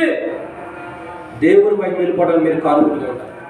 కాబట్టి మిమ్మల్ని మీరు ఒక దినాన్ని చావబోతున్నారు, తండ్రి ఇద్దరు కుమారులు ఒకే దినాన్ని చావబోతున్నారు అని ఒక ప్రవక్త వచ్చి ఏ రీతిలో చెబుతుంటే, సహజంగా మనలో ఉన్న తప్పులు ఎవరైనా చెప్తే మనం ఏం చేస్తాం, ఎదురు వ్యక్తికి నీలో తప్పు లేదంటాం, లేకపోతే బైబిల్లో అయితే సరి చేసుకుంటారు. దేవుడు మాట్లాడాడు, దావీదు తప్పు చేశాడు, నాతానైనా ప్రవక్త వచ్చాడు, నాతానైనా ప్రవక్త వచ్చి దావీదు దగ్గర చెప్పినప్పుడు దావీదు ఏం చేశాడు, నువ్వు చెప్పేది నాకు వెళ్ళిపో, మొదలు నా పని నేను చేసుకుని పని నేను చేసుకున్నాడా? పశ్చాత్తాపడ్డాడు. ఆ నీచుడు నేనే, ఆ దుర్మార్గుడు నేనే, ఆ పాపిష్టి వాడు నేనే, ఒక నిండు ప్రాణం తీసిన వాడిని, ఒక మంచి స్త్రీతో వ్యభిచరించిన వాడిని, ఘోరమైన పాపత్తుని రాజుగా ఉండి కూడా నేను పాపం చేశానని చెప్పి దావీదు ఏడుస్తున్న వాడు ఉన్నాడు. కారణం ఏంటి? ఒక ప్రవక్త వచ్చి చెప్తే సరి చేసుకున్నాడు దావీదు. కానీ ఇక్కడ ఏలి యొక్క కుమారుడికి ఏలికే డైరెక్ట్ చెబుతాడు ప్రవక్త, నీ బిడ్డలు సరిగా లేదు, సరి చేసుకోమంటే సరైన గద్దెంపు లేదు, సరైన విధానం బిడ్డలు సరి చేయలేకపోతున్నాడు, సరైన విధానం బిడ్డలు కాపాడుకోలేకపోతున్నాడు, బిడ్డలకు సరైన విధానం గద్దెంపు లేదు. కాబట్టి తన మాట పిల్లలు వినలేకపోతూ వచ్చారు. నిజంగా తన తండ్రి పిల్లలు ప్రేమించిన వాడైతే ఏం చేసేవాడు, శిక్షించేవాడు, అవసరమైతే కొట్టేవాడు, కొట్టైనా సరే వారిని సరి చేసేవాడు. ఈయనకి ఆ బాధ్యత లేదు. ఆ శిక్షించే విధానం, ఆ బిడ్డలకి సున్నితమైన విధానం పెంచాడు, కానీ సున్నితమైన విధానంలో సున్నిమెత్తగా పెంచాడు, కానీ ఆ బిడ్డలు గాయపరచడానికి ఇష్టపడతా. కాబట్టి ఇప్పుడు బిడ్డలు గాయపరచడానికి, ఇప్పుడు బిడ్డలు సరి చేయడానికి సరైన మార్గాలు పెడతానికి ఇష్టపడలేదు. కాబట్టి ఒక్కసారి 3 ప్రాణాలు పోతూ వచ్చారు, ఒకేసారి 3 చచ్చిపోతూ వచ్చారు. ఇప్పుడు సరి చేయడానికి ఇష్టమైనప్పుడు నీ బ్రతికైనా నా బ్రతికైనా మన బ్రతికైనా అంతే మన పిల్లలు సరైన విధంగా పెట్టలేనప్పుడు వారు ఏదో అవమానం చేస్తారు, ఏదో నింద చేస్తారు, ఏదో ప్రాబ్లం నెత్తి మీద పెడతారు. దాన్ని బట్టి మనం దాన్ని బట్టి తట్టుకోలేక గురి పోసుకులో ఇంకోటి కూడా పాయిజన్ దగ్గర చేస్తాం మనం. లేదా ఏదో చోట ఏం చేస్తాం, ఏదో చోట ఆత్మహత్య చేసుకుంటావు. కారణం ఏంటి? నువ్వు నీ బిడ్డ బట్టి ఆత్మహత్య చేసుకుంటావు అంటే మొదటే నువ్వు సరి చేసి ఉంటే ఇప్పుడు నువ్వు చావాల్సినంత అవసరం ఉండేది కాదు కదా. నువ్వు చావాల్సినంత అవసరం ఎందుకు వచ్చింది? నీ బిడ్డలు సరైన నువ్వు సరి చేయలేకపోతున్నావు. సరి చేయలేని అసమర్థుడిగా నువ్వు ఉండి ప్రభు వల్ల పాల్గొంటే దేవుని తీర్పు నీ మీదకి వస్తుంది. నువ్వు నీ కుటుంబాన్ని నువ్వు సరి చేయలేనప్పుడు అసమర్థుడి నుండి ప్రభు వల్ల పాల్గొంటే దేవుని తీర్పు పొందుతావు. ఏమి అసమర్థమైన తండ్రిగా ఉంటాడు, అసమర్థుడిగా. అసమర్థుడు అంటే ఏమి చేయలేని వాడిగా, ఏమి చేయలేని తండ్రిగా ఉన్నాడు. కాబట్టి కుమారుడికి బుద్ధి చెప్పలేకపోయాడు, కాబట్టి కుమారుని కోల్పోతూ వచ్చాడు. అయితే ఇక్కడ కూర్చున్న మనకు ఒక హెచ్చరిక. మన బిడ్డలు ఏదైనా తప్పు మార్గంలో ఉంటారా, ఏదైనా పొరపాటులో ఉంటారా? అయితే బాధ్యతగా మనం తల్లిదండ్రులు మనం మన బిడ్డలు హెచ్చరించాలి. ఏదైనా తప్పు చేస్తుంటే, ఏదైనా పొరపాటు చేస్తుంటే, దేవునికి ఇష్టకరమైన పని ఏదైనా చేస్తుంటే హెచ్చరించాలి. అయ్యా అది కరెక్ట్ కదా, అయ్యా ఇది కరెక్ట్ కదా, అమ్మాయి ఇది కరెక్ట్ కదా, హెచ్చరించాలి. అలా మనం హెచ్చరించలేనప్పుడు అసమర్థమైన తల్లిదండ్రులు అని అర్థం చేసుకోవాలి. అసమర్థమైన అంటే ఏమీ చేయలేని తల్లిదండ్రులు వచ్చి ప్రభు వల్ల పాల్గొన్నాడు. ఆయన సమర్థుడు, ఆయన సమర్థుడు. దానియేలు అంటాడు, శద్రక్ మేషక్ అబేద్నెగోలు అంటారు, అయ్యా మా దేవుడు సమర్థుడు. నువ్వు మరి నేను చెప్పండి, మనమేంటి? అసమర్థుడు. మన దేవుడు గొప్పవాడు, సమర్థుడు. మనం అసమర్థులుగా అయ్యాం. మనం అసమర్థులుగా ఉండి దేవుని వల్ల పాల్గొంటే దేవుని తీర్పు వస్తుంది. మనం దేవుని వల్ల పాల్గొనాలంటే మనం కూడా సమర్థులుగా ఉండాలి. మనం కూడా సమర్థులుగా ఉండాలంటే ఏం చేయాలా? దానియేలు వల్ల దేవుని మీద ఆధారపడాలి. మనమే ఎక్కడ ఆధారపడతాం? మనుషులుగా. సో బైబిల్ ఏమంటుందంటే 6వదిగా దేవుని వైపు పోవడంలో 6వ కారణం ఏంటి? ఏలి యొక్క అసమర్థ జీవితాన్ని బట్టి, సరైన విధానం బిడ్డలు గద్దించలేకపోతున్నాడు కాబట్టి అసమర్థ జీవితాన్ని బట్టి దేవుని వైపు వెళ్ళిపోయింది. 7వదిగా దేవుని వైపు పోవడానికి గల కారణం ఏంటి? చూడండి, మొదటి సమూయేలు గ్రంథం ముగించి వేస్తున్నాను. మొదటి సమూయేలు గ్రంథంలో చివరి మాట 4వ అధ్యాయం 11. మొదటి సమూయేలు గ్రంథం 4:11. మరియు దేవుని మందసం పట్టబడెను. అది కాక ఒప్ని ఫినెహాసు ఏలి యొక్క 2 కుమారులు హతులయ్యారు. చాలు. కాబట్టి ఇక్కడ చూస్తున్న చివరి మాట ఏంటంటే దేవుని మహిమ పోవటానికి గల 7వ కారణం ఏంటో తెలుసా? మందసం పట్టుబడిపోయింది. ఏమైపోయింది? మందసం పట్టుబడిపోయింది. దేవుని మందసం పట్టుబడటం ద్వారా దేవుని మహిమ ఇశ్రాయేలు నుంచి వెళ్ళిపోయింది. మందసం పట్టుబడటం అంటే అంత దారుణం తెలుసా? మందసము ఇశ్రాయేలు ప్రజలు, యాజకులు యోర్దాను నది దాటేటప్పుడు మందసం పట్టుకున్న వారు మోయేవారు వచ్చి, ఇంకా చెప్పాలంటే యాజకులందరూ వచ్చి యోర్దాను నదిలో కాలు పెట్టడంతోనే ఏం జరిగింది? యోర్దాను నది 2 పాయలుగా చేయబడి నీళ్ళన్నీ కూడా గట్ల మీద పొర్లి పారిపోతూ వచ్చినాయట. ఏం జరుగుతూ నీళ్ళన్నీ కూడా గట్ల మీద పొర్లి పారిపోతూ వచ్చినాయట. అంటే మందసానికి అంత ప్రభావం ఉంది, అంత బలం ఉంది. మందసానికి అంత బలం ఉంది. అంత బలం కలిగిన మందసాన్ని దేవుని చిత్తం లేకుండా తీసుకెళ్ళి ఏం చేశారు? దేవుని చిత్తం లేకుండా తీసుకెళ్ళి శత్రువులకు అప్పగించారు. ఎంత దారుణమైన మాట తెలుసా? దేవుని మందసం దేవుని ప్రజల దగ్గర లేకుండా శత్రువుల దగ్గరికి వెళ్ళిందంటే ఎంత దారుణమైన స్థితి. అసలు మందసం ఒక అన్యుడు పట్టుబడుతుంది. అన్యుడు ఎలాంటి వాడు?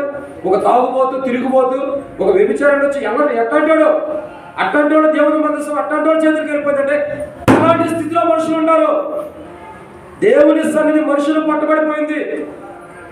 అందుకే పరలోక రాజ్యం బలత్కారం చేత పట్టుబడి ఉందంటే ఇదే కారణం. బలత్కారం చేత పరలోక రాజ్యం పట్టుబడిందంటే మందసం పట్టుబడిపోయింది. మందసం పట్టుబడుతుందనే దేవుని మహిమ ఇశ్రాయేలు నుంచి వెళ్ళిపోయింది. ఎందుకు వెళ్ళిపోయింది తెలుసా? పాపిష్టుల చేతిలో, పాపాత్ముల చేతిలో మందసం వెళ్ళడం ద్వారా దేవుని మహిమ వెళ్ళిపోయింది. మందసం ఎలాంటిది? పరిశుద్ధమైనది, పవిత్రమైనది మందసం. పరిశుద్ధమైన మందసంలో చిగురించిన కర్ర, దేవుని ఆజ్ఞలు ఇవన్నీ పెట్టబడిన మందసంలో ఏం జరుగుతూ వచ్చింది? అలాంటి పరిశుద్ధమైన మందసం. అది ఇశ్రాయేలు ప్రజలకు 2 విజయాన్ని పొందారు. మందసం వారి ముందు పట్టుకుని యాజకులు తీసుకెళ్ళారు కూడా ఇశ్రాయేలు ప్రజలకు ఓటమి లేదు, విజయమే. ఎప్పుడైతే మందసం పట్టుబడిపోయిందో ఇంకేం జరిగింది? ఓటమి పాలు ఆరంభం. క్రైస్తవుడి యొక్క జీవితంలో క్రీస్తు మనలో లేకుండా మనం పాపాన్ని పట్టుకుంటే ఖచ్చితంగా మనలో ఓటమి పాలు స్టార్ట్ అయినట్టే. ఓటమికి ఆరంభం అదే. ఇశ్రాయేలు ప్రజలు సమస్తం ప్రజలందరూ చేసిన ముగ్గురే తప్పు. ఏలి యొక్క ఇద్దరు కుమారులు, తన కుమారులు అసమర్థుడు తండ్రిగా ఉన్నాడు. సరైన వాళ్ళు తప్పు చేస్తే గర్తించలేదు. వీళ్ళు పెద్ద పరిమాణం వాడు కాకుండా పనికొచ్చిన వాళ్ళు కాదు, పనికి మాలిన వాళ్ళు. వీళ్ళు ఏం చేస్తున్నారు? దేవుని మందిరంలోకి వచ్చిన స్త్రీలతో వ్యభిచారం చేసి పాపం చేసి దారుణంగా జీవిస్తున్నారు. వీళ్ళ యొక్క జీవితాన్ని చూసి దేవుడు అసహించుకున్నాడంట. వద్దు దగ్గర నేను ఉండటానికి ఇష్టపడతాను. ఇట్లాంటి వాళ్ళ మధ్యలో ఉండి నా విలువ పోగొట్టుకునే కంటే వెళ్ళిపోవటమే మంచిదని వెళ్ళిపోయాడు. ఇశ్రాయేలు ప్రజల నుంచి వెళ్ళిపోయాడు. ఇట్లాంటి ప్రజల మధ్యలో వీరి ముగ్గురే కాదు, వీళ్ళందరూ ఇలాంటి వాళ్ళే. వీరి మనస్తత్వం ఇంతే, వీరి పద్ధతి ఇంతే, వీరి వైఖరి ఇంతే. ఇట్లాంటి వాళ్ళ దగ్గర నేను ఉంటే వెళ్ళిపోవటమే మంచిది అని చెప్పి దేవుడు తాను వెళ్ళిపోవడానికి ఇష్టపడిన వాడు. దేవుడే వద్దరికి వెళ్ళిపోతే నీలో ఇంకెవరు నివసిస్తాడు? దేవుడే నువ్వు వద్దరికి వెళ్ళిపోతే, నిన్ను కాదని వెళ్ళిపోతే, నువ్వు చేసే అసహ్యమైన కార్యాలు, నువ్వు చేసే తప్పుడు జీవితం, సరైన విధాల్లో నీ కుమారులు నీ పిల్లలు సరిచేయలేని అసమర్థుడిగా నువ్వు ఉండి ప్రభు వల్ల పాల్గొని నిన్ను చూసి ప్రభు ఈ మధ్యాహ్న కాలం నిన్ను కాదని వెళ్ళిపోతే ఆ ప్రభు వల్ల పాల్గొని ప్రయోజనం ఉందా? దేవుడు నిన్ను వద్దనుకుని వెళ్ళిపోవడానికి సిద్ధంగా ఉంటే నువ్వు ప్రభు వల్ల పాల్గొని ప్రయోజనం ఏంటి? ప్రయోజనం లేదు. ఇశ్రాయేలు ప్రజల నుంచి తనంతో తాను వెళ్ళిపోతాను. నాకు వద్దు ఇశ్రాయేలు ప్రజలు, నాకు వద్దు ఇట్లాంటి ప్రజలు, ఇట్లాంటి వాళ్ళ దగ్గర నుంచి మనం నేను వెళ్ళిపోవటమే మంచిది. వీళ్ళ మధ్యలో నేను ఉండటానికి ఇష్టపడతా. వీళ్ళు అప్పటికప్పుడే ఆ అనుమానస్తులు, లేదంటే తిట్టేవారు, కొట్టేవారు, గాయపరిచేవాడు, ఇంకోటి దేవుని మీద తిరగబడేవారు, దేవుని మీద తిరుగుబాటుగా సంబంధం కలిగిన వారు, దేవుని నిందించేవారు. ఇలాంటి ప్రజల మధ్యలో నేను నివసించాలా? ఇలాంటి ప్రజల మధ్యలో నేను సేవ చేయాలా? నాకు వద్దు, నేను వెళ్ళిపోవడానికి సిద్ధముగా ఉంటా. దేవుడు సిద్ధముగా ఉండి ఇశ్రాయేలు ప్రజల నుంచి వెళ్ళిపోయాడు. వన్స్ ఒకసారి దేవుడు మనలో నుంచి వెళ్ళిపోతే మనకు అన్ని ఓటమి పాల విజయాలు, మనకన్నీ ఓటమిలే విజయాలు ఉండవేక. మనం విజయము పొందకపోవడానికి గల కారణం ఇదే. దేవుని మహిమ మనలో నుంచి వెళ్ళిపోయింది. దేవుని ప్రభావం, దేవుని ప్రసన్నత, దేవుని తేజస్సు, దేవుని యొక్క వెలుగు మనలో నుండి వెళ్ళిపోయింది. కాబట్టి మనలో దేవుని మహిమ లేదు. కాబట్టి మనం ఏ కార్యం చేసినా ఓటమి పాలవుతుంది, విజయం ఉంటుంది. ఒక మనుషుడికి విజయం కావాలంటే ఏం చేయాలా? దేవుడు నివసించాలా, దేవుని మహిమ తనలో ఉండాలి. ఇశ్రాయేలు ప్రజలు అందరిలో ముగ్గురు చేసిన తప్పే మొత్తం అందరిలో నుంచి వెళ్ళిపోతూ వచ్చింది మహిమ. ఇక్కడ కూడా ఎక్కువ మంది అవసరం. సంఘంలో ఉన్న భవిష్యత్తులో నువ్వే ఉండొచ్చు. ఈ అర్షదే మందిరానికి మహిమ పోవడానికి, ఇందులో దేవుడు నివసించుకోకుండా ఇందులో నుంచి ప్రభు వెళ్ళిపోవడానికి మనం ఒక్కడమే కారణంలో ఉండొచ్చు. చాలు, మిగతా వాళ్ళు అందరూ అవసరం, ఇక్కడ ఉన్న వాళ్ళందరూ చేయవసరం. మనం ఒక్కరమే. ఎవరు మనం అనుకున్నాం? నేను ఒక్కడే. నేను చేసిన ఒక తప్పుని బట్టి దేవుడు ఈ అర్షద్దాల నుంచి వెళ్ళిపోతాడు. దేవుని మహిమ వెళ్ళిపోవడానికి గల కారణం ఏంటంటే ఖచ్చితంగా ఇదే కారణం. మనం చేసిన ఒక తప్పు, దేవుని దృష్టిలో అసహ్యమైన కార్యాలు, చెడు పనులు చేయటం, సరైన గద్దింపు లేకపోవడం, పాపం చేయటం, దేవుడు కోపడే విధానం, దేవుడు చిత్తం లేకుండా మందసాన్ని తీసుకెళ్ళటం, ఇవన్నీ పాపం చేయబట్టే దేవుడు మహిమ ఇశ్రాయేలు నుంచి పోతుంది. బహుశా కూర్చున్న నా జీవితంలో మనలో నుండి దేవుడి మహిమ ఉంటుంది, వెళ్ళిపోతుందా? నువ్వు ప్రభు వల్ల చేతి పాల్గొనబోతున్నా, నశింపజేయుతో దాటి వెళ్ళిపోతుందా? దేవుడి మహిమ వెళ్ళిపోతుందా? నశింపజేయుతో వెళ్ళిపోతే నువ్వు ధన్యుడివి.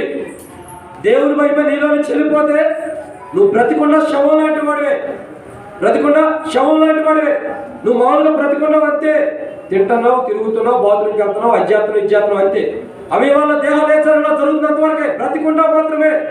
ప్రాణంగా రాబడితే వచ్చింది, జీవించుచున్న వాళ్ళ పేరు మాత్రమే నీవు మృతుడివే. మృతుడు అవడానికి గల కారణం ఏంటి? దేవుని మహిమ ఇశ్రాయేలు నుంచి వెళ్ళిపోయింది. పాపం చేయడాన్ని బట్టి, వ్యభిచారం చేయడం, తప్పు చేయడం బట్టి, అబద్ధాలు మోసాలు, పాపం చేయడాన్ని బట్టి దేవుడు వెళ్ళిపోవడానికి ఇష్టపడ్డాడు. అసలు దేవుని సన్నిధి ఏంటి?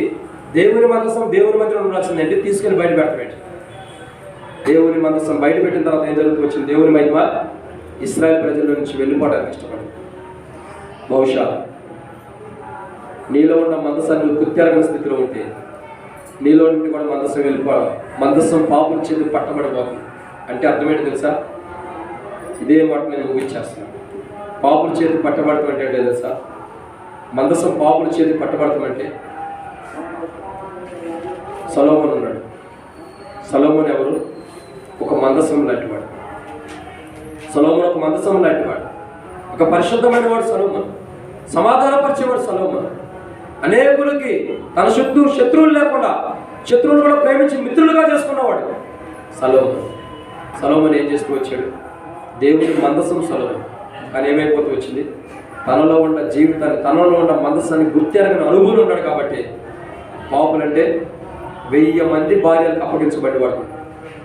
700 మంది భార్యలు, 300 మంది ఉపపత్నులు అంటే 1000 మంది ఉండాలంటే కారణం ఏంటి? 1000 మంది కూడా పాపులే. ఒక్కడు కూడా దేవుని చిత్తంలో ఉన్నవారు లేరు.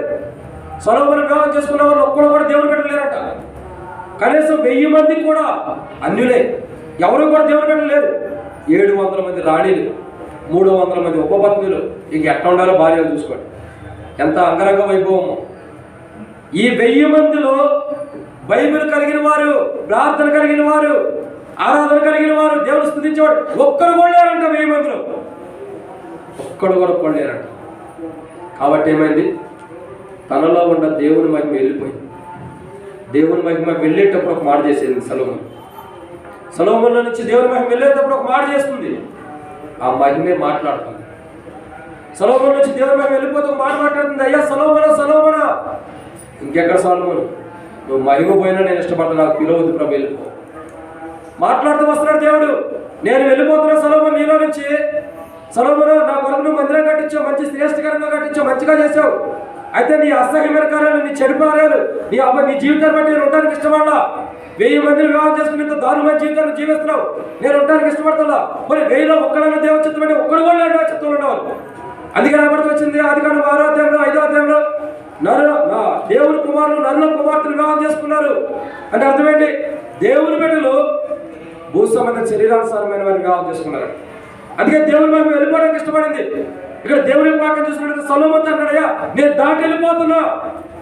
ఇప్పటికైనా ఆ భార్య సంగతి పక్కన పెట్టుకుని నా స్వరం వినవా, నా మాట వినవా, నేనేం మాట్లాడుతున్నా ఒకసారి వినవా. సొలొమోను అంటే 2 సార్లు దేవుడు మాట్లాడా. వినలేని దౌర్భాగ్యమైన స్థితిలోకి సొలొమోను ఉన్నాడు.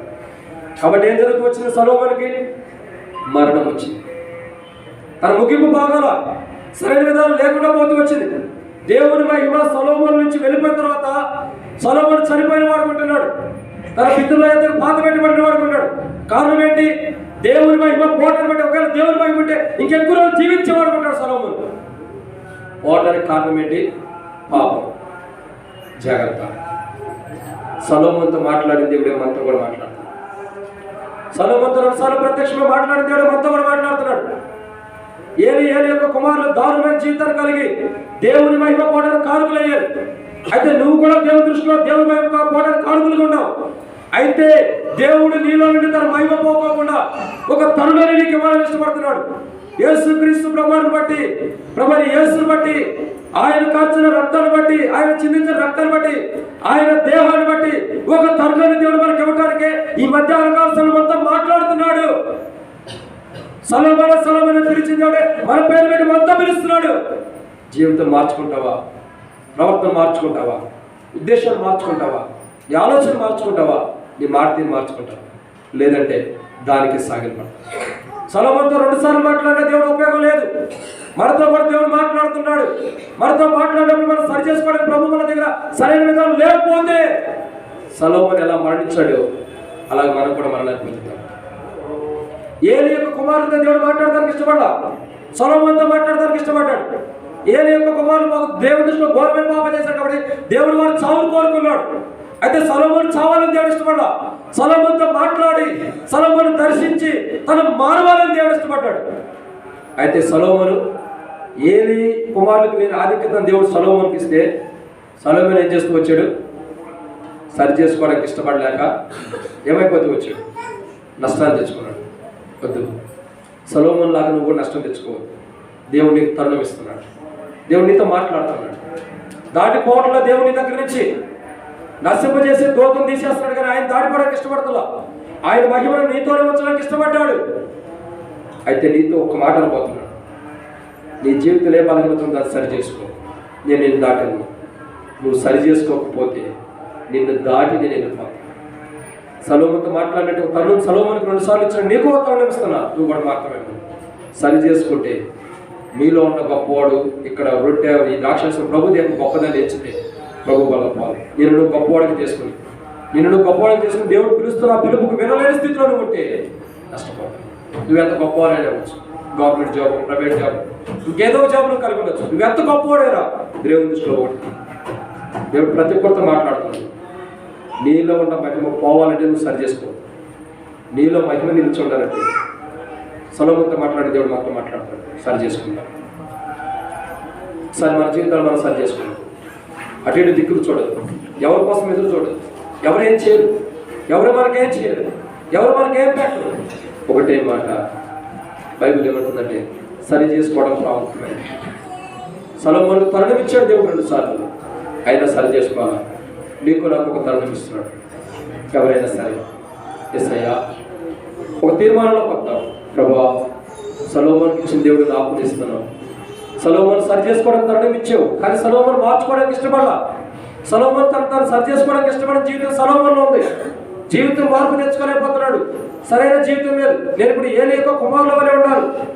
దేవుని ఉగ్రతకి అసహ్యమైన కార్యాలు చేసి దేవుని భయం లేకుండా, దేవుని చిత్తం లేకుండా, నా ఇష్ట ప్రకారం, నా ఉద్దేశ ప్రకారం నేను జీవిస్తూ వస్తున్నాను.